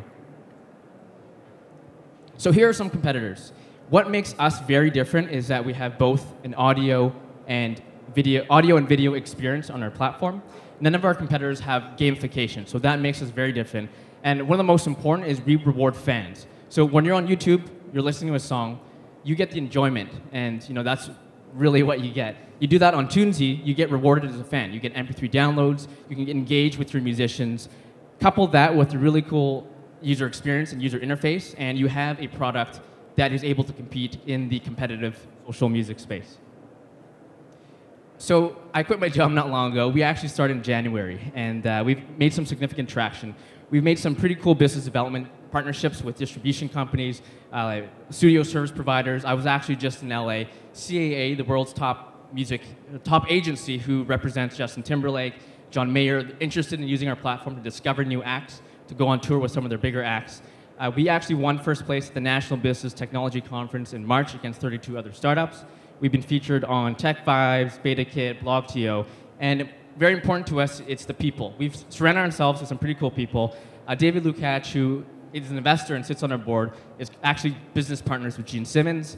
Aaron is a former MySpace manager in Silicon Valley. Atul, one of our advisors, was formerly VP Technology at Research in Motion, and Randy Stark was former VP Marketing at Warner Music Canada. So clearly people are very, very important to us, so I'd like to end off with the people. So I actually built the largest sheet music sharing community on the internet when I was in high school with over 50,000 users. Brandon, my co-founder, focuses on operations. He has over 5 years of operations experience at Kraft Foods. Rahil, our developer, has been developing since he was 10 years old. Gloria, who literally just joined us yesterday, runs our social media. And prior to joining Toonsy, she ran social media at TD Bank and at ING. Jeremy, who I call our rainmaker of music partnerships, builds partnerships with musicians. And Cheryl, who runs our marketing, has over 4 years of marketing experience at consumer brands like HBO, Microsoft, and Clorox companies. So these are some of the cool companies that we've all worked for. Take our team, couple that with a market that's ripe for disruption and an innovative product, and you have a product, Toonsy. It's a product that's really going to hit all the right notes. Thank you very much.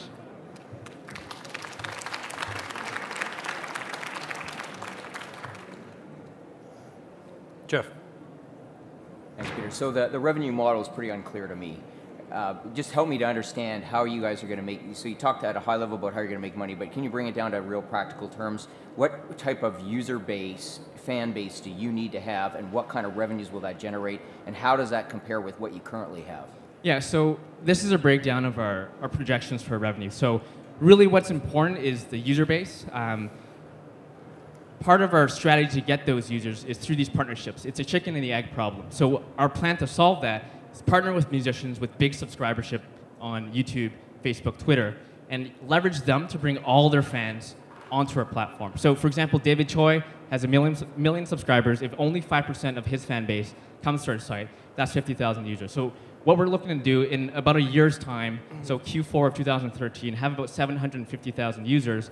And because we're targeting a younger demographic, our price points for our note sales are rather low, which is what we're trying to do to make it more affordable for these users. So there's a lot of, like Zynga, for example, these social games where you can play for free, but if you want to level up or upgrade, you pay a small price. That's our model, and that's what we're looking to do. What's the motivation to buy notes? Yeah, so the motivation, there's a couple of motivations. One is... Quick answer. Quick answer.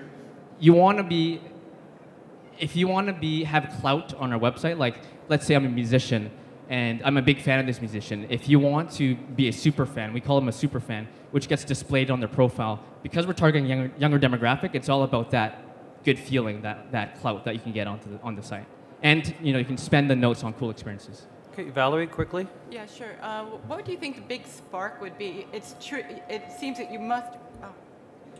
you really need to build that user base. So what do you think that one spark is going, or a couple of sparks that are going to make it just soar?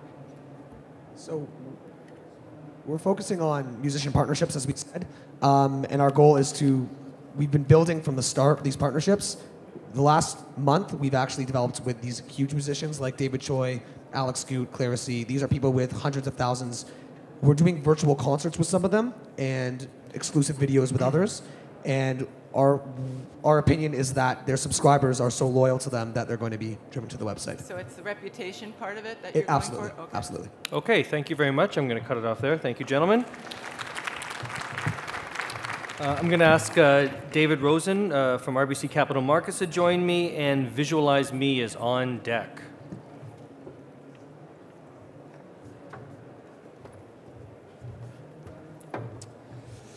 Thank you, Peter.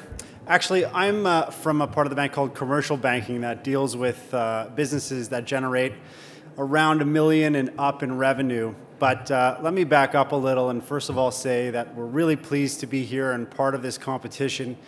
RBC, I'm sure you all know, is a bank in Canada. It happened to be the largest bank. So we're really good at doing everything banking. So what exactly makes us different? What makes us different is our specialized approach to the marketplace. I come from a group called Knowledge-Based Industries. All of my clients are IT companies, and I also lead our clean tech practice. And when you sit down with a banker that focuses on companies just like yours, the conversation is much different. And all of our bankers are also not just bankers, but part of the communities and the ecosystem of the companies that we service. I sit on the board for the National Angel Capital Organization. I sit on the board for the Clean Tech North Association. And just like me, my fellow account managers are embedded in our communities. This is one example of how that focus comes to light. And it's a real pleasure to see such innovation coming from young minds. I mean, every single submission that we had was fantastic. They were all unique ideas, well articulated, and here we have 10 of those finalists. So my hat off to you right off the bat. Great energy, and really happy to also meet my fellow panelists. So thank you very much for your time today. And if you're interested in having a conversation with someone like me, then please feel free to come and see me after the competition. If you're part of a technology company, I sure would like to know about you. Thank you very much. Great, thank you very much. Eugene Wu, Visualize Me. Thank you. Can I have a slide? Okay. So I'm Eugene. I'm the CEO of Vangage. We are from, Vangage is a product from a very successful Visualize Me team. We're also part of the Ryerson Digital Media Zone. So what's Vangage? Vangage is a web platform for creating beautiful and interactive infographics in minutes. We're sort of like a WordPress for infographics. We launched recently, 2 months ago, in private, and we have about a dozen paying customers, including Facebook and The Score. Our vision is to be one of the new companies in Toronto exceeding $500 million in revenue. So I'm going to tell you how we're going to get there. But first, some basics. What are infographics? So infographic is a way of telling a story and presenting complex information in a simple and concise form using a mixture of design, text, and writing. So basically, it's a mix of writing, art, and science to tell a great and compelling story. So why are infographics relevant? What's the big deal with infographics? The problem that we face right now is that we are in an age of data overload.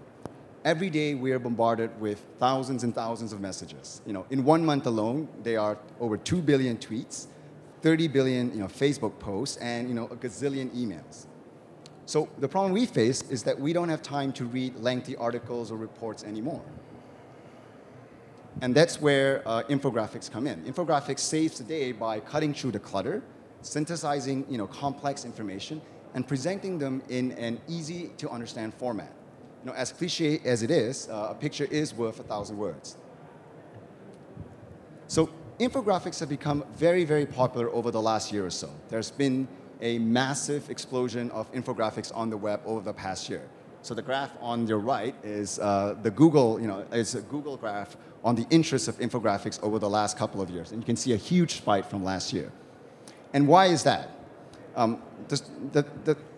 The change has happened because infographics is an extremely sticky form of content. And when I mean sticky, I mean infographics stays on the web a lot. They are shared constantly, and they are viewed constantly by people. An infographic that is published has a lot higher chances of being shared on social networks and viewed on a social network than any other content out there. And subsequently, marketers have seen this, have seen the potential of infographics and are now using infographics as a form of content marketing. Marketers now use infographics as part of their press releases, in their white papers, in their blog articles, and in their reports. So the problem with infographics is that it is pretty difficult to create. Creation of infographics is very costly, it's time-consuming, and it's difficult. It is still mainly work that is outsourced to the services industry, to either a design firm or an agency. And the cost is around $1,000 and up. So per infographic, that is. So it's a very, very costly thing, and it is mostly out of reach for small and medium-sized businesses, and many big businesses as well. So this is where we come in. So Vangage has created a tool that automates part of that process and makes the creation of infographics very, very easily. And we also make it very affordable. So we are trying to democratize the creation of infographics the very same way that WordPress has democratized the creation of websites. We're also the only tool that allows users to create and embed interactive elements in their infographics very easily without any coding. This is a tool that marketers use to engage their audience. They can embed links, they can embed polls, call to actions, and transform passive viewers into engaged viewers and potential leads and clients. We also help marketers publish and track the results of their infographics. So we provide analytics on the performance of their campaigns, and we help them understand and improve their campaign results. So how do we make money out of this? Vangage is a software as a service. It has a monthly recurring revenue. So it's $99 a month per user. And there is a freemium model for the casual user or for bloggers. So these are people who perhaps create 1 or 2 a year. And in exchange for co-branding and marketing, we give them free access to our tool.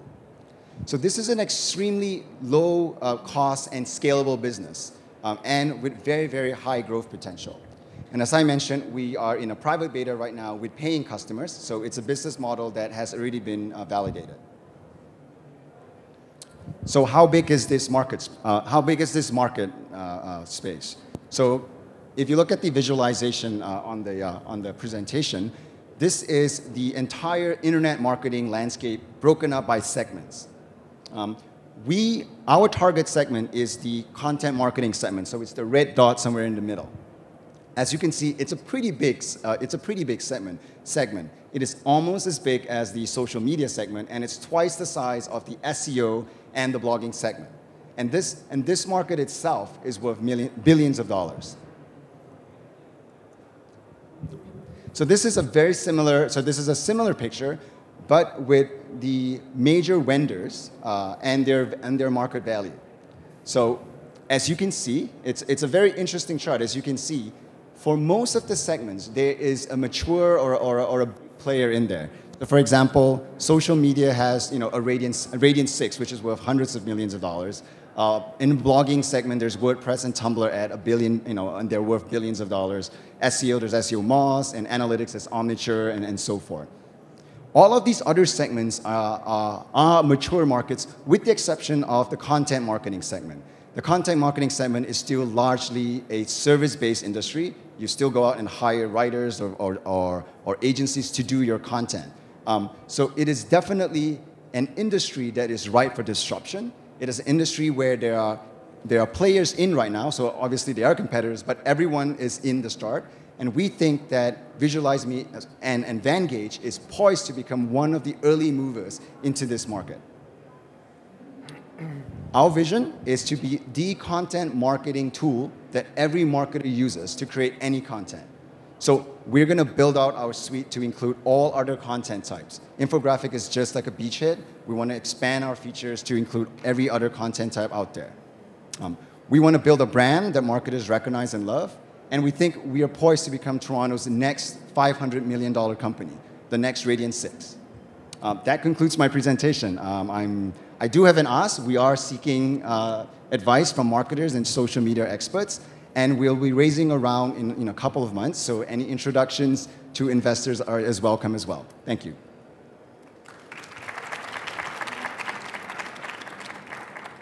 Any questions? Joss. Yeah, first question maybe. You mentioned a couple of nice client names like Facebook. How did you attract those clients? How did they become clients of you, and what is the type of service that they're exactly using from you? So Facebook came to us through, Visualize Me is a very well-known product. We have a consumer product that creates infographics from your LinkedIn profiles.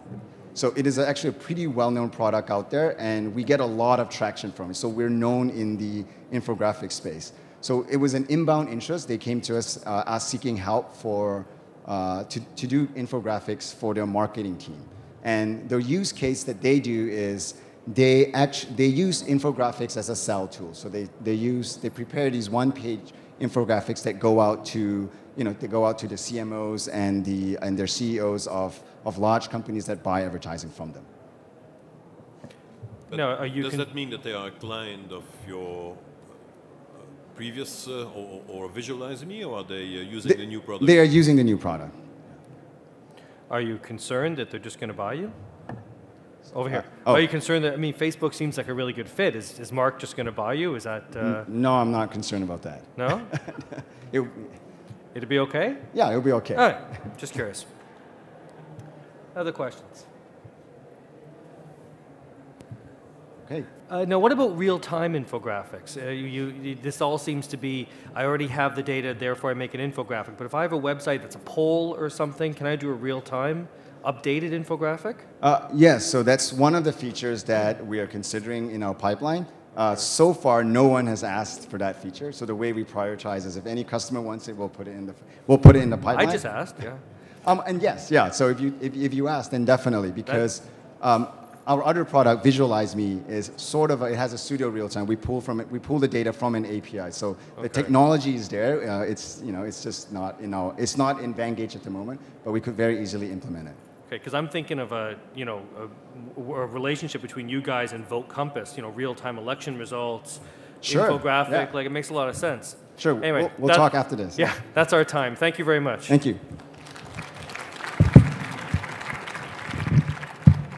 Okay, I'm going to ask Geoff from HP to join me on stage, and Careerify, you are on deck, please. And we can reset the timer. Thanks, Peter. First of all, my congratulations to all the finalists. It's quite the feat to be able to get to this point in the first place, and so hats off to you, and I look forward to the final results later today. HP, can relate, not myself personally because I wasn't around in 1939, but our founder certainly can relate to where you guys are sitting right now. Bill and Dave started this company out of a garage with little more than $100 in investment to be able to get started and a good idea. And obviously that's panned out very well for them, growing the company to be the world's largest technology company with a presence of about 320,000 employees doing business in 178 countries around the world, and about $130 billion in annual revenue. So it goes to show you what the land of opportunity looks like if you execute appropriately and you've got a great idea. So I look forward to the success that's going to come from what you guys have from an innovation standpoint. Innovation is core to HP and everything that we do. We actually have successfully every day approved 11 patents. So obviously you create a lot more technology than that to get 11 patents approved every single day. And when you have 44,000 products, different products, and 85% of those products did not exist 18 months ago. The reality is you've got to be an innovation machine in order to be staying ahead of your competition and staying ahead of the curve. And so some lessons there with respect to the importance of not resting on your laurels, but making sure that you're constantly innovating, constantly differentiating, because to the extent that you guys have some great ideas, your competition is either right there in front of you and or looking over your shoulder. So you want to make sure you're remaining a step ahead. So look forward to the final results. Look forward to the remaining pitches, and I'm sure that regardless of what the outcome is here today, I'm sure there's going to be a lot of success generated from the brilliant minds here in attendance. So good luck to you all. Thank you, Geoff. And Harpal from Careerify. Go right ahead. Good afternoon. Oh, maybe not. Good afternoon, ladies and gentlemen. I'm absolutely excited to be here, part of the group of excellent entrepreneurs, and hopefully you guys can take a look at a sneak peek of what Careerify is building. So let me talk about a number that is a nightmare for me. It's 3.7 million. Now this is not the amount of money that we need to raise for our next round. It's a number that all of us contribute to. For instance, HP contributes to 3,129 of this in North America. PwC goes to 2,400. Ceridian, over 500. And yes, even Careerify has 6. What's this job? No, it's not necessarily the number of pictures that we take in a daily moment and we upload it to Facebook. It's the amount of jobs that are open in North America at any given moment in time.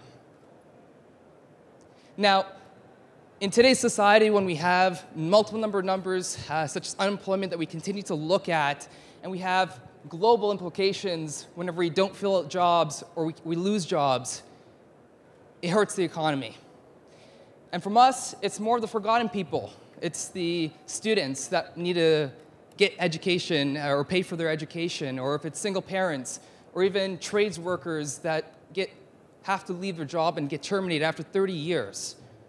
And every one of us can kind of relate to this because maybe we have maybe a niece or nephew, a friend, a colleague, or someone really close to us, like a spouse, that's currently looking for a job. So my thing is, let's stop adding and let's start filling. And that's what Careerify really needs to show, not to Canada, not to the US, but to the world. Now, Careerify, we're all about networks. We really want to do and tap into the social graph. We want to tap into people's networks. The Rolodexes that we used to have maybe in the 1900s are now evolved into maybe Outlook and every other networks that we have. We want to tap into this and help the people that you're looking for to help. So whether it's the Dale Carnegies or the Jim Collins and Good to Great, we all know that grade A people know grade A people. So for a 15, 16-year-old cashier that does an amazing thing with numbers and loves fashion, chances are these people know each other and know similar people that love fashion and maybe know how to count numbers. Or for developers or accountants, much like what Chris said in PwC, where it's a top mandate from CEOs to attract, retain, and at the same time engage talent. That's what Careerify is all about. Visually, this is how Careerify works. We want to become more than just an employee referral program, but your companies, your employees are so inundated to do what they need to do. They spend 50 to 60 hours doing the jobs that you have to tell them to do, and they just don't know about the opportunities. but they continually talk to people that are frustrated with their jobs or are looking to kind of get back into the employment. So our technology utilizes the social graph, whether it's LinkedIn, Facebook, Twitter, Google+, even emails as well. And through the use of the internet, we're able to kind of recommend opportunities. So we can go into people's networks and say, Peter, you might know some 2 or 3 publishers. Why don't you actually refer them to these opportunities, even though Peter may have not talked to them for the last 10 years. And through various different mechanisms, we ultimately get the end result. We get better candidates in the pipeline. And through the integrations of various systems, what we really want to do is include the employee involved, because they're ultimately the best salespeople in the company. They want to say, this is why I love working at my company. And ultimately, CareerFi is a social recruiting and an engagement platform as well. Now, in terms of engagement, we gamify it. We want to excite people. We want to bring employees involved so it can go from 30% to maybe 100% in terms of engagement rate. And this is where organizations can create campaigns, competitions, having departments go against each other, the purpose of helping company recruit more people and ultimately build more revenue. So in terms of just the user graph, our technology recommends. It goes to your network and says, these 2 or 3 people in Facebook, maybe LinkedIn or Outlook, these people are ideal. Why don't you send them something? And through status updates, direct messages, whether it's Facebook or LinkedIn, our technology starts to automate the whole process. So employee does a couple of clicks, they might get rewarded with those Toronto Maple Leaf tickets, even though they lose consistently over and over again. Don't know why we're engaged with them, by the way. But irrespective of what it might be, our mandate is really to just become a social layer with all HR technology. So we're never going to replace the Ceridian because Ceridian is really great.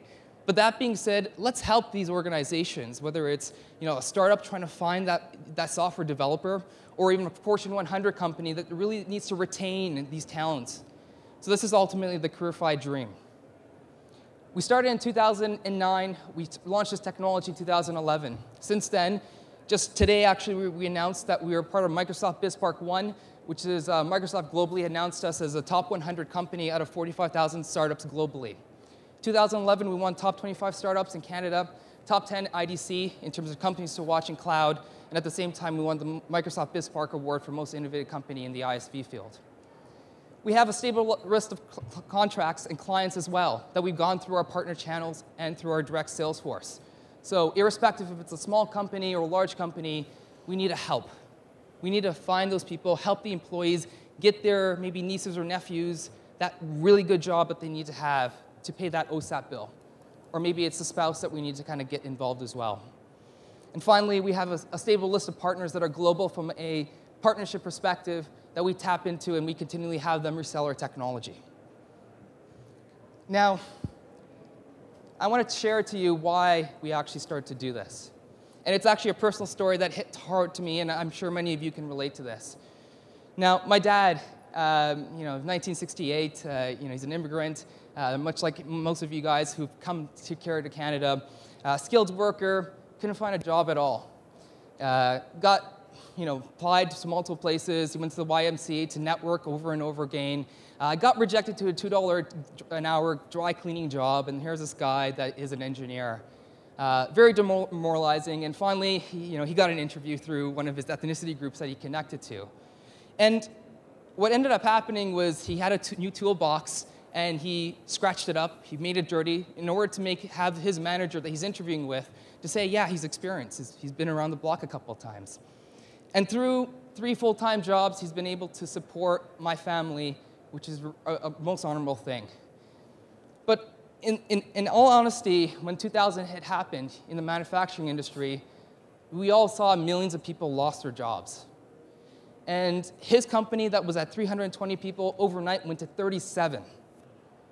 And I remember clearly that 2008 day in winter where my dad had his day of delivery in the sense that he's going to talk to his president and see if he got the job or not, and if he's going to be able to support a family. So what ended up happening was he came home, slumped over, and my mom, my dad, my sisters, we thought it was over. We kind of have to start working, and while we're in school as well. And I said, Dad, did you get the job? And he said, yeah. And I'm like, great, but why are you so excited? or sorry, not excited at all. You were able to save your job. And my dad, the most strongest person in the world, he began to cry. And he said, "Son, I lost 40 of my close friends." And from 5 p.m. to 4 a.m., he got his Rolodex. He called over 700 companies and people to help these people. And he ended up next week get 7 jobs for these people to support their mortgages. Now, for us, it's not about necessarily the money. We're a for-profit, so we do have to put, food on the shelter, food for our developers and whatnot as well. But our mandate is more of this. If each and every one of you in the audience can just relate to one number, which is the number 1, and help that person in your network that's really looking for that opportunity, we could stop adding and start filling. Thank you.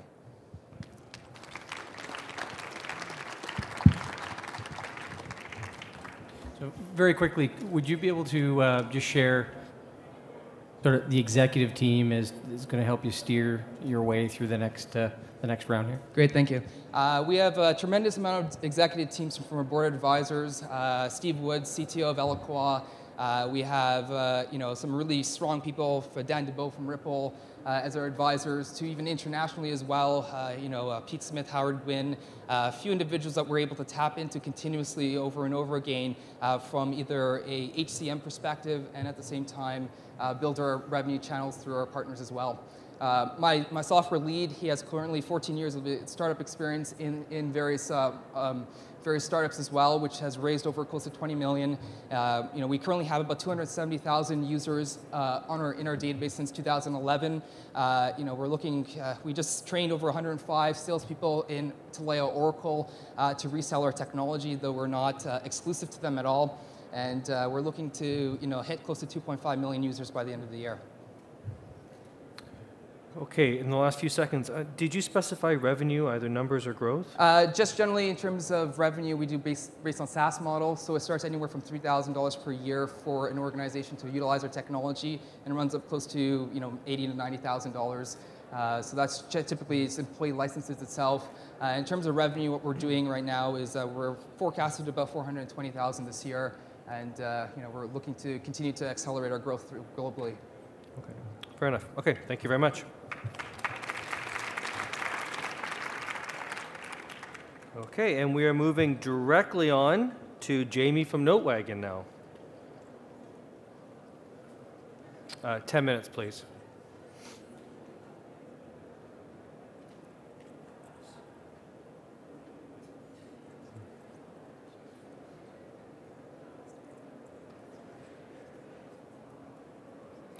After Jamie presents, we will then go straight to Jenny, and then we will be done our presentations for the day. Once we're done our presentations, there'll be a few closing words. Then you guys all get a break while the judges go off and deliberate. There'll be about a 20-minute break while the judges go off and argue about who gets to win first place and second place. But stick around, because we are announcing our big winner today. You get to go home knowing which one of these 10 worthy projects gets to win, gets the support, gets the money, gets the coverage, gets to talk to me for a year. It'll be good stuff.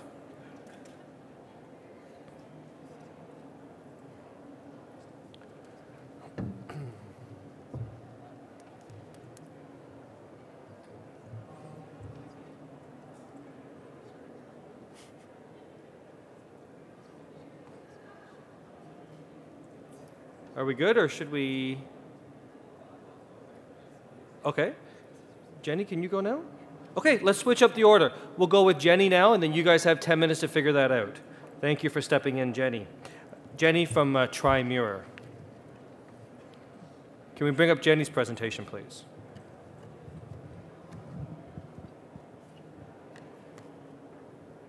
Excellent. Hi. I'm Jenny Charney. I'm a co-founder of Tri-Mirror, and I'm going to be telling you about our virtual fitting room. And pay attention, because there'll be lots of fun videos to watch. So we fixed the problem of finding clothes that fit, whether online or in store. And even though clothing is a $2 trillion market, the biggest after food, only 9% of clothing is bought online. And it's been like this for many years. It hasn't gone anywhere, hasn't grown. And a third of these clothes are returned, which is billions of dollars wasted for retailers and so much pain for the shoppers. And we've all been there. So shopping online, I mean, compared to shopping for computers, for instance, which is about 40% of computer sales, you know, it's horrible. And mostly due to fit. So many companies have tried to solve this over the last 10 years because, again, everybody faces this problem. Most of these companies, they take shortcuts. They have absolutely no technology, and they compare, for instance, different size charts. You know, if that worked, we'd all do that ourselves. Or they tell you what clothes should flatter your figure. What's popular now is augmented reality, where you see a superimposed static garment on top of your image. So it's like holding up a hanger, you know, in front of you and looking in the mirror. There's no fitting. It's really just a toy. So what does it actually take to do virtual fitting well? Well, it has to be accurate. So the shopper has to be confident that their body is represented accurately, the clothes are represented accurately, and the recommendation is trustworthy. And it has to be visual because they don't want to just take your word for it.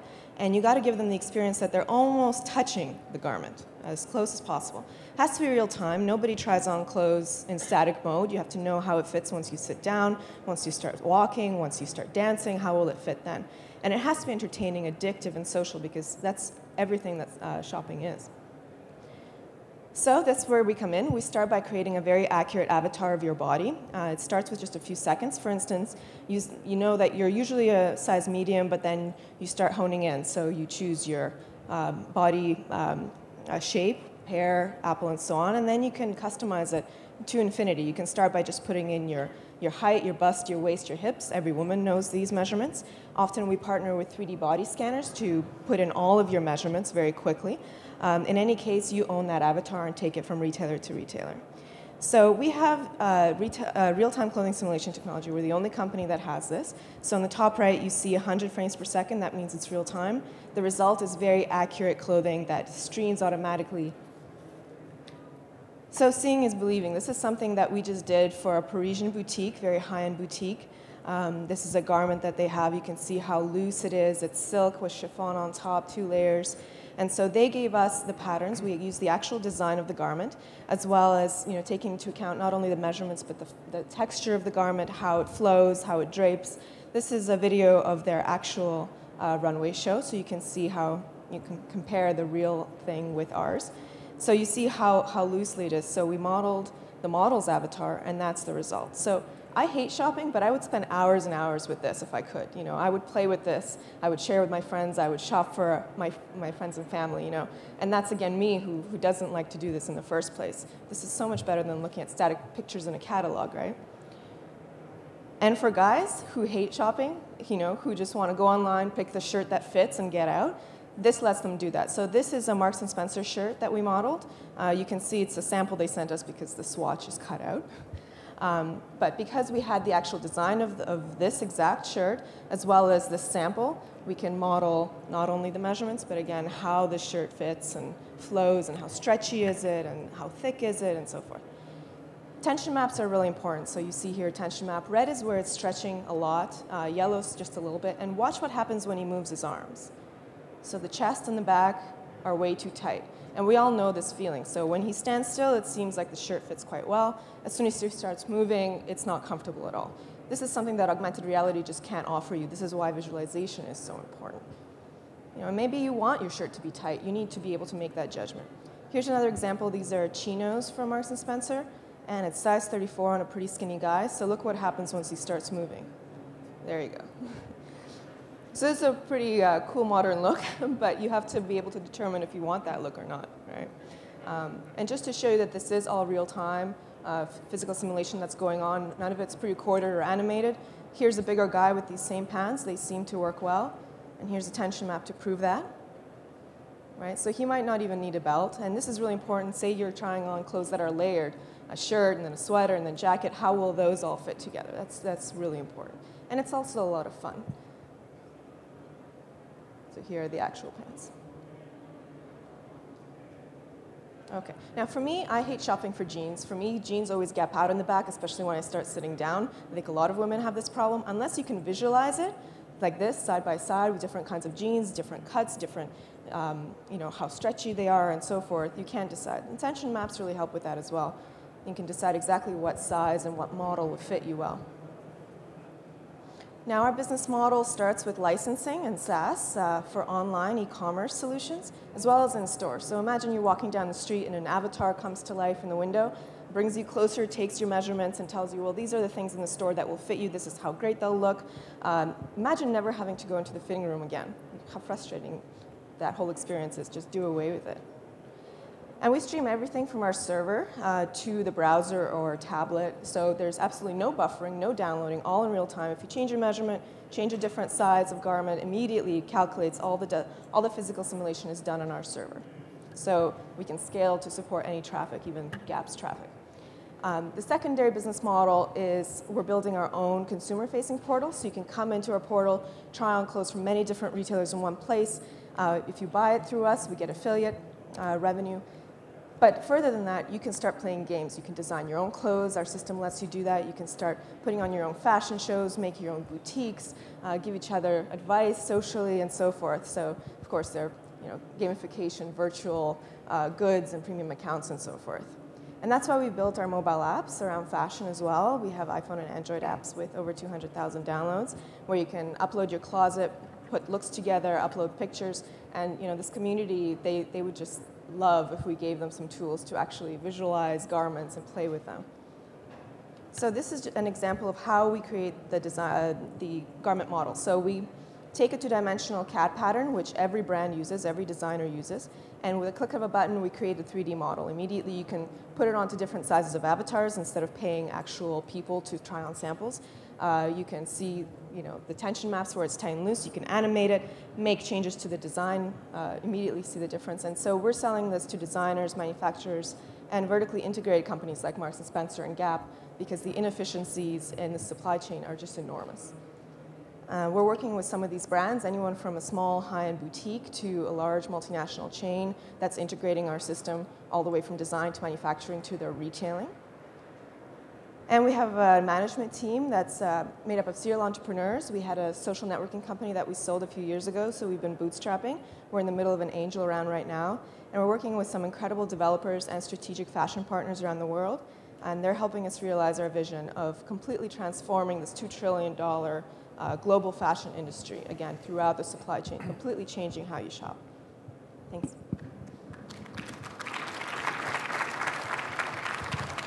So you sell to the store, correctly? Or to the chain? And they buy your, is it a license? It's a license, that's right. And what would that cost be, or how is that? Right. What's the business model? So for instance, usually it's multi-channel. So we're working with companies that are putting in the widget both on their website as well as in store and in their mobile app. So it's usually upfront costs, SaaS model, upfront costs for all the modeling, customization of the garments and so forth, and then monthly. So as a consumer, I go in, I put in my measurements, Yep. and then my body appears on this, and then I can try things on. Yes, exactly. And you can save your avatar and log in later at a different website, different store, have it come up immediately. The consumer pays nothing. Nothing, except for the portal. If you want to play games and advance in the games, then you have an opportunity to advance by paying. But otherwise, fitting is completely free. So, yep. Let's go over here first, and then over here. Go ahead, Donna. So I had a question around showing savings to the retailer. Yeah. I mean, I like going shopping. Right. And I like to try the clothes on. Mm-hmm. And it's what I like to do. Right. But how do you have proof that, say, with diesel, that says diesel has saved X percent or increased sales as a result of this business model? Right. So we're finalizing our first contracts right now, so we'll have a showcase very soon. But I think just with conservative estimates, we've calculated the ROI. If you can half those 30% returns, I mean, that's billions of dollars saved, millions of dollars for any one retailer, and increased conversions. And actually, for a shopper like you, say you go into the store to try on clothes, now you can play games with them as well. So for instance, you see this big, beautiful screen when you come in, you play with different clothes, try them all on. It tells you, well, these are the ones that you can maybe go and feel and actually try. It makes it a lot more fun, actually. Okay, over to Chris. So Jenny, very interesting idea. Just this week we saw media reports that online retail for the Canadian retail community is slow and maybe slower than some other geographies. Right. As you're talking to retailers, what are the biggest challenges they throw at you or roadblocks? Our roadblocks? Yeah. The main thing is, dealing with very large retailers, they're very conservative and they want to see showcases. That's why our first customers are the boutiques that are moving really, really fast. Also, Canadian retailers want to see who else around the world is doing it. So actually, our European clients are the first innovative companies. Yeah. Okay. Thank you, Jenny. Thank you. Okay, and we will close out our presentations with Jamie from NoteWagon, please. Oh, there we go.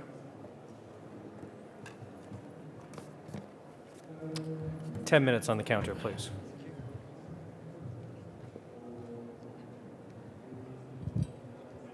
Test.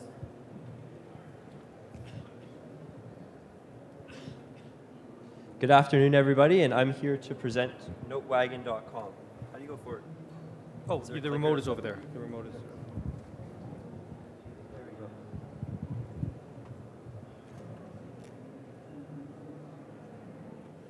Or just wave when you want to go forward. Next slide. Can we?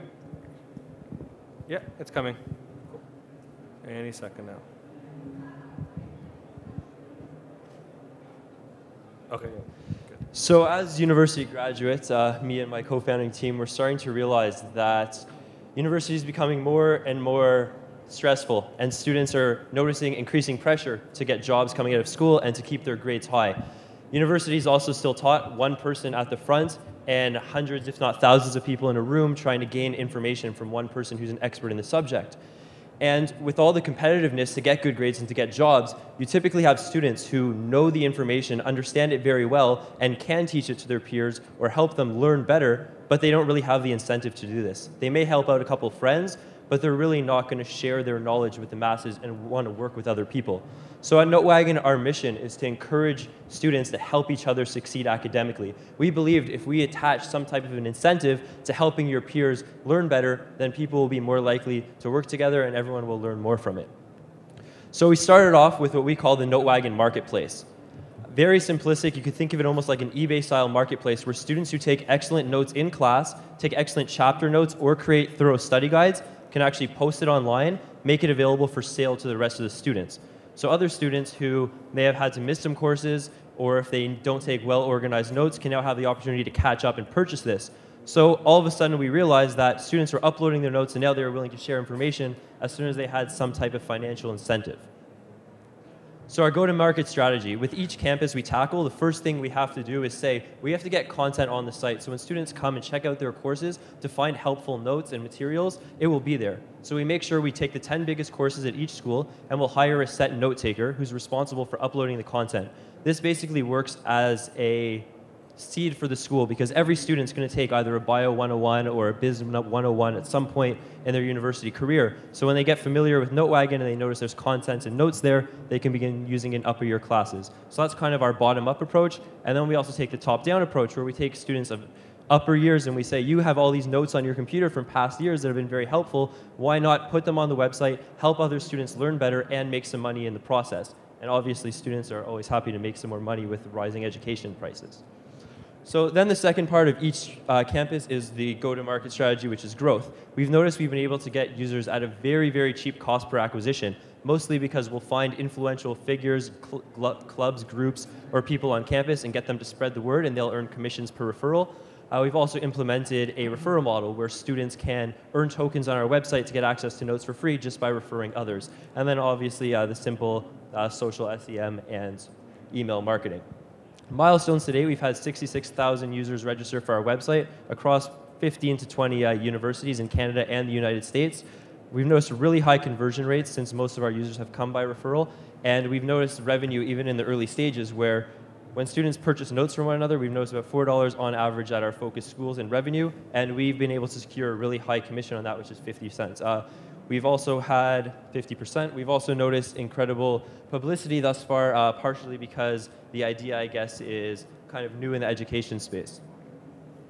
Our campus expansion plan, we plan to go from 15 to 20 right now to 50 and start opening international markets such as the UK and Singapore.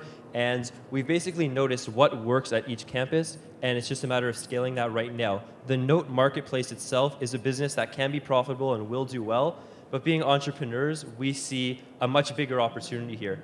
And we realize that students are in class, and there's hundreds of them, but they're on their computers all the time. They're using things like Facebook, and they're using tools like LinkedIn for their professional careers. But when it comes to academics, there's really nothing there to collaborate and work with others. The schools have their own platforms, but students still don't have that incentive to really answer questions on it or share with each other. So that's where NoteWagon comes in, and where we aim to transition from a profitable note-sharing marketplace to the network for students.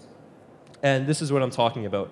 So it starts off with notes that you can see in your class, different ratings around the notes, and you can purchase them if you'd like. But then we're also getting into question and answers where students can earn reputation points for their contributions. What's really cool is also by integrating with Facebook, we're going to have profile pictures. So you can see all the different students who are in your class. And when you click on them, you can go to their profile. You can see the different courses they're taking, the notes they've uploaded, so you could follow them and kind of become a subscriber to the notes they're consistently uploading. And you can also see the questions they've answered and what they've communicated to the learning of others. So at the end of 4 years of university or college, you're going to be able to say, here's the courses I took, here's the work I've done, and here's the questions I've answered and the reputation points that I've earned. So we think that's going to be very powerful for some of the partnerships we aim to build. Alternative revenue models besides the note sales, it's extremely easy. Rather than getting into banner ads, why not say something like, here's the book that's available and your teacher's asking you to purchase for the course. Why don't you buy it from us, from our partnerships with textbook companies? Here's a tutor who's ranked really high as a tutor for your course. So these are ways to advertise that doesn't really ruin the user experience whatsoever. In fact, it's an added benefit to them, but we're making money off it as well, which will be very powerful. So 50% commission on all note sales is the business model. What's very strong about that is we also take all the cash up front. So students purchase into our virtual currency, which is called NoteWagon tokens. We hold on to the cash, take 50% commission, and then as the note takers earn these tokens for selling their notes, we still keep all the cash until eventually they cash it out, which may be at the end of the year. So we've been working on our partnerships with textbook companies, and also job sites have approached us and thought that it may be great opportunities because we know what students' courses are taking, what their majors are, what courses they're taking, what their majors are, what their expertise is. So this is very powerful information. And with these alternative revenue streams, we believe we can go from around $4 to $6.50 per user. Keep in mind we're getting them at about $1 a piece, even less than that. So we are finalizing seed round right now. We've been fortunate to have an incredible super angel from the Valley named Scott Bannister come on board, and we're closing our seed round. These financial assumptions are based on continuous financing, VC-backed, 3.5 million raised Series A, and then going forward, we hope that by the end of 2014, early 2015, we'll be a full-fledged network and profitable at that. The management team is very diverse, wide range of skills, from PhDs in engineering to high school dropouts to Harvard Business School graduates acting as advisors. So we have it all covered in various areas and expertise. We've all worked on previous startups before, mostly in the student space as well too. And if we go forward and are lucky enough to achieve the grand prize, we hope that we can put the 20K cash towards hiring a full-time community manager that we've really been wanting to get for a while to help free up our time. We can also open 2 more additional campuses, which leads to jobs at each campus for 3 community reps at each school and hundreds of note takers having the opportunity to earn money as a part-time job. We're outgrowing our office space, which is right next to the Ryerson DMZ, so it would be incredible to have the opportunity to get some more space there. And with the HP equipment and the clothing from Harry Rosen and the mentorship, it will all be put to use, most definitely. So I'd like to thank you very much for taking the time to listen to our presentation, and that's just a few testimonials we've had from students. Hi, Jamie. Hi there. Hi. Kudos on putting in the use of proceeds slide there. Yeah. Very nice touch on should you win. Do you know about Wigio? No. No. Wigio is your US competitor that just raised about, let's see, $3.5 million. They've got reaching 2,000 universities, 120,000 student groups, and they've hit 1 million users. Mm-hmm. They have web conferencing, file sharing, chat, document creation, and now they're adding video messaging. That sounds like a lot of stuff that's going to confuse a lot of users. We've noticed so many people come in and say, we're going to be the network, we're going to be the Facebook, but Facebook didn't start with the infrastructure and the network they have right now. They started with profiles and they started with pictures. And that's what our note sharing platform is. It's such a simple way for students to be able to say, hey, I can log on to NoteWagon and find notes that help me do better in school. Let's check it out. Or I can make money on my notes. And that's how we've seen growing at some schools where we'll have 25% or 30% of the school plus on NoteWagon in a matter of just a few months. So this consistent engagement and coming onto our site, that's when we can now start to say, hey, now we're going to introduce textbooks or we're going to introduce other things. And if you try and do everything at once, we've noticed I could probably name another 3 or 4 people who have tried to pull off the network card, but you really have to start somewhere in each school and build on top of that once you have consistent users using your product. And that's what the marketplace is. Great. Okay. Geoff. Just a follow-up to David's question, because I think it brings up the broader challenge of barriers to entry, which I don't see there really being in this particular case. If Facebook all of a sudden decides that they're interested in this space, they've already got a pretty vast network to leverage, and they can, you know, obviously hire the developers or have the developers on staff to be able to put in place the technology to be able to compete against you. How do you create those barriers to prevent that from happening? So there's 2 things we do. One is heavily based on tags. As people upload notes for a course, they tag it, whether it's through a description or what the note topic is about, and we can pre-populate schools before we even get in there and say that the course title has to do with psychology, so we could stream Harvard psychology notes to other schools before we even get there. So we're filling up the stores with content. When students upload notes and they say it's a reading note from a chapter that they've studied, we can then say what other schools are using this book. Let's get these notes in these courses right away. So we're starting to really develop all the content, all the notes that are necessary. That really drives users to the site. If they just come to the site and the content's not there, they're going to leave, or they may not check it back for a few months. So it's getting the users in each school, but making sure that when users at new school come, there's something there waiting for them. Do we have one more quick question? Did we? Okay, I've got a 10. Oh, go ahead. Sorry, how do you deal with returns? So we've had very little. Before students purchase any type of notes, they can see a preview of it. There's also ratings associated with it. So they have a very good idea of what they're buying ahead of time. Since we've been around, we've probably only had 1 or 2 people ask for a return. They said the quality was poor. And what we'll do is we'll refund that because it's very rare. But we're also implementing a flagging system where students can flag a document, or even teachers could flag something and say, this is of poor quality, or this won't be helpful, so you guys might want to consider removing it. Okay. Great. Thank you very much. Thank you. Thank you.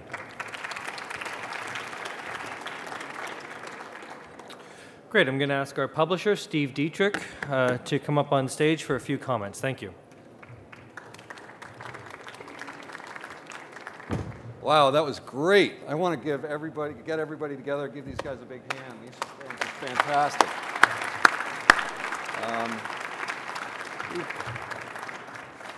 It takes a lot for young entrepreneurs to get up on stage and not be nervous like I am and talk in front of everybody. We've had over 200 applicants, and we wound it down to a top 100, a top 40. The judges wound this down to a top 10. And today we'll wind it down to a top 1 winner. So it's going to be great to see. I just want to, I guess, I'm the publisher and founder of Backbone Magazine, but I want to thank a number of people today. We got a lot of applicants through the help of our sponsors, through the help of a whole bunch of supporters out there. We have everything from incubators supporting our campaign, to universities, to government agencies. It's been just fantastic support, and we hope that we get and continue to have that support for the entire year. The judges have done an incredible job taking their time out of the day to come here today, and for all those hundreds of pages that you've taken to read through and come down with a top 10 report, and especially today.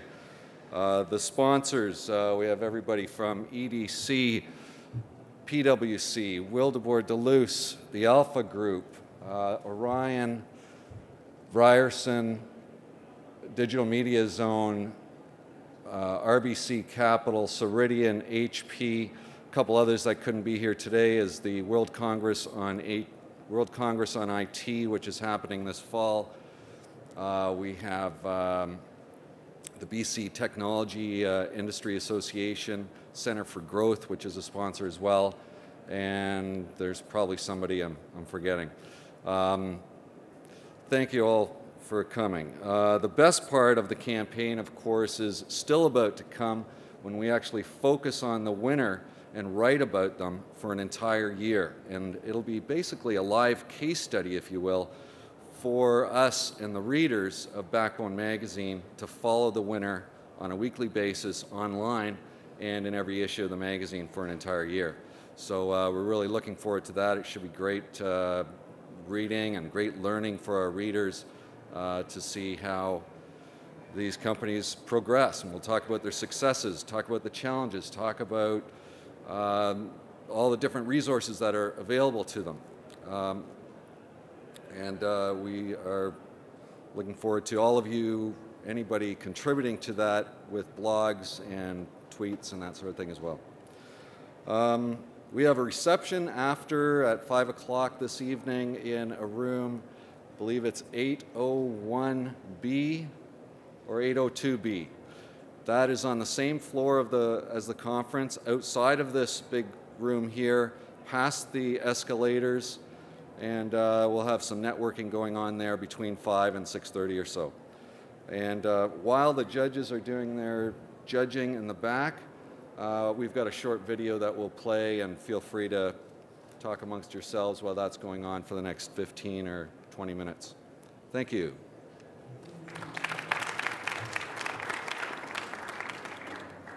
Okay, so if we could ask the judges to join us in behind here, and I would encourage the audience to grill the young entrepreneurs with difficult questions and that kind of thing so they don't get bored in the next 20 minutes or so. Thank you very much.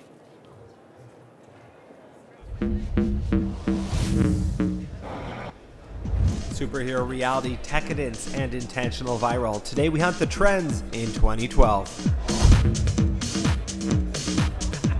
Welcome to TrendHunter.tv. You hunt the trends, we put them on TV. And now the top 20.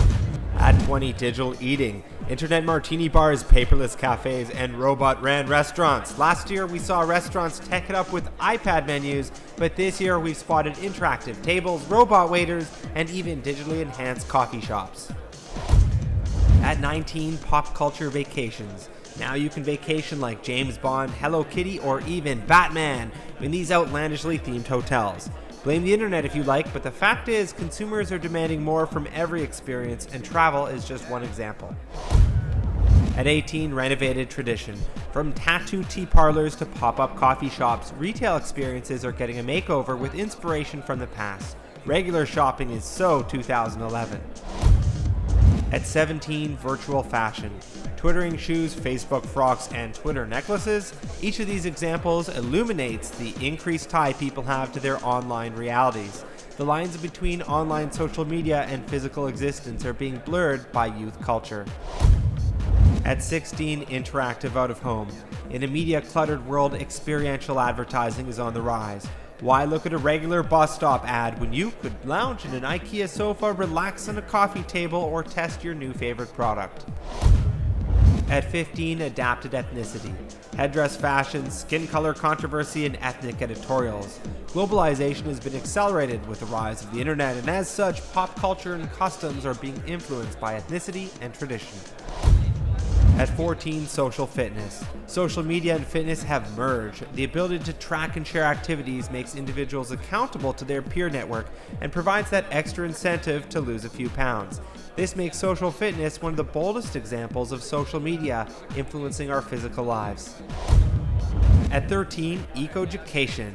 The media has made us more aware of our impact on the world, and classrooms are becoming the central source for a new era of eco-awareness. Even online, there's a rise in the desire not just for eco-products, but for education about sustainability, energy efficiency, and living green.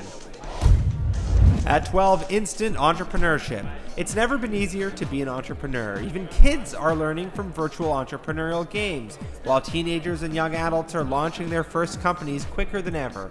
With crowdsourced funding, online logo design, e-commerce in a box, the affordability of the cloud, and services that accelerate the setup of your very own brand. At 11, superhero reality.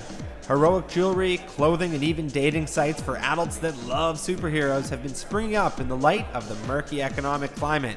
Today's consumer is looking for inspiration, and hero-inspired products with a light-hearted, playful nature are drawing all ages in.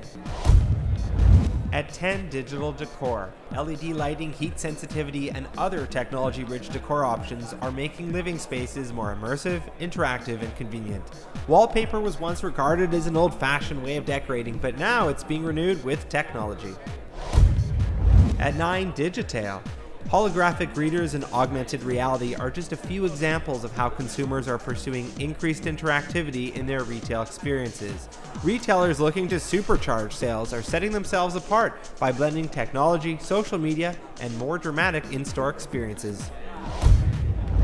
At 8, Plastic Rebellion. In our ongoing quest for reality, we've seen cover models without Photoshop and a greater showcasing of real beauty. This year, the cause advances with a rebellion against plastic surgery, websites and memes that mock over manipulation, and a general anti-plastic movement.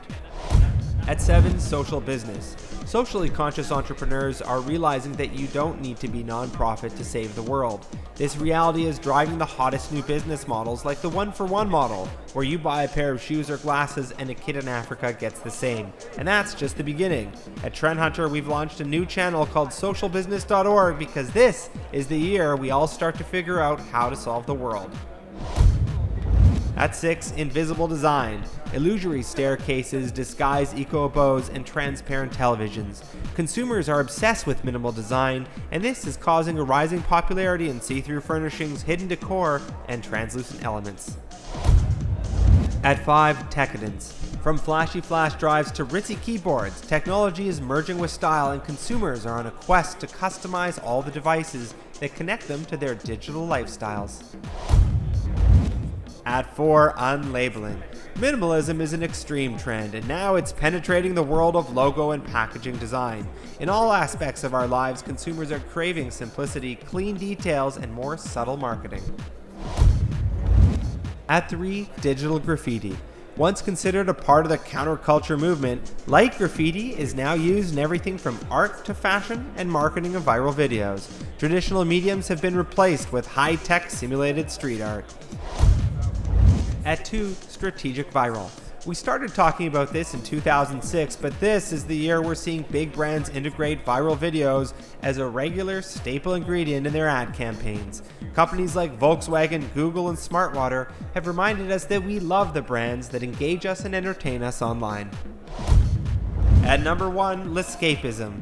Capsule hotels, cargo B&Bs, and temporary hut hotels allude to the saying that less is more. From travel to retail, consumers are gravitating not to luxury products, but towards simplicity and cultural experience. In uncertain times, consumers still buy things, but what they buy changes. Their needs evolve, and if you're able to spot those needs, you can thrive. Those are the trends in 2012. If you'd like more, visit trendhunter.com and check out our custom trend platform to track competitor innovation and identify emerging opportunities.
All right, welcome back.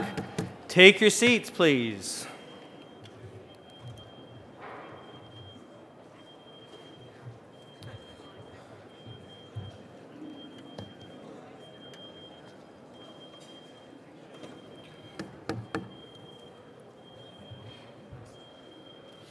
All right, thank you all for sticking around. I appreciate it. We are going to announce a runner-up and a winner.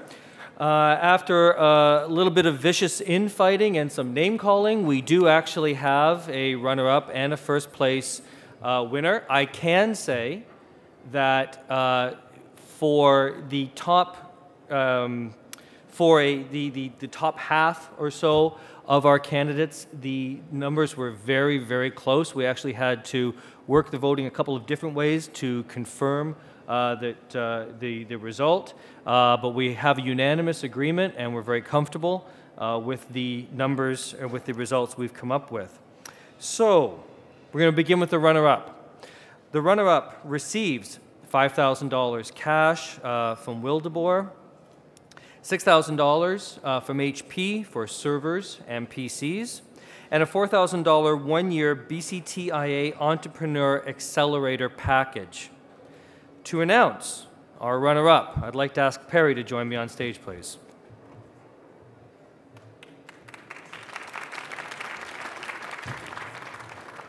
Thank you very much. Congratulations to all the contestants. You all did a wonderful job. Thank you. We really enjoyed it. And the runner-up winner is Titanfile.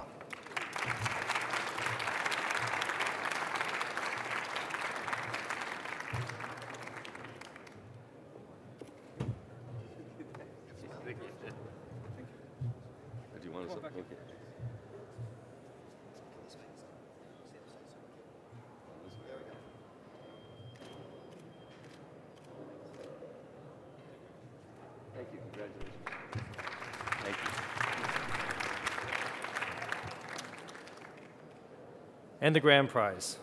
The grand prize is $20,000 in cash from Backbone and our sponsors, $22,000 one-year BCTIA C4G package, $8,000 value 4 months in the Ryerson zone, $34,000 in HP servers and PCs, and $3,000 in updated business attire from Harry Rosen.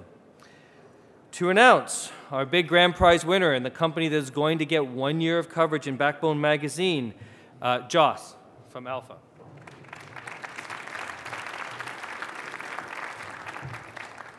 And I throw in a listing on our exchange. How about that? But first of all, I would like to reiterate what Perry said. This was a great afternoon. I was extremely impressed with everything that I saw, and I think you should all walk back, you know, whether you win or not, extremely proud about what you've achieved. As always, you know, there is a winner. There has to be a winner. The exercise was very thoroughly done. It was complex, definitely with the runner-up, but at the same time, the winner emerged fairly rapidly, and I'm happy to announce that that winner is IDO Search.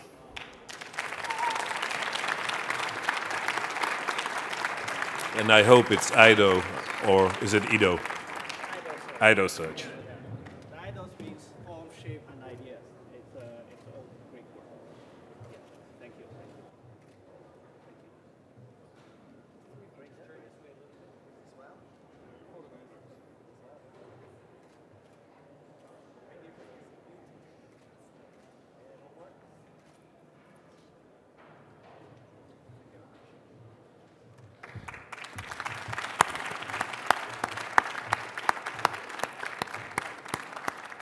Okay, the last thank you of the evening. Thank you all for sticking with us. Congratulations to the winners. It was very close, and there was some level of argument back there behind the screen.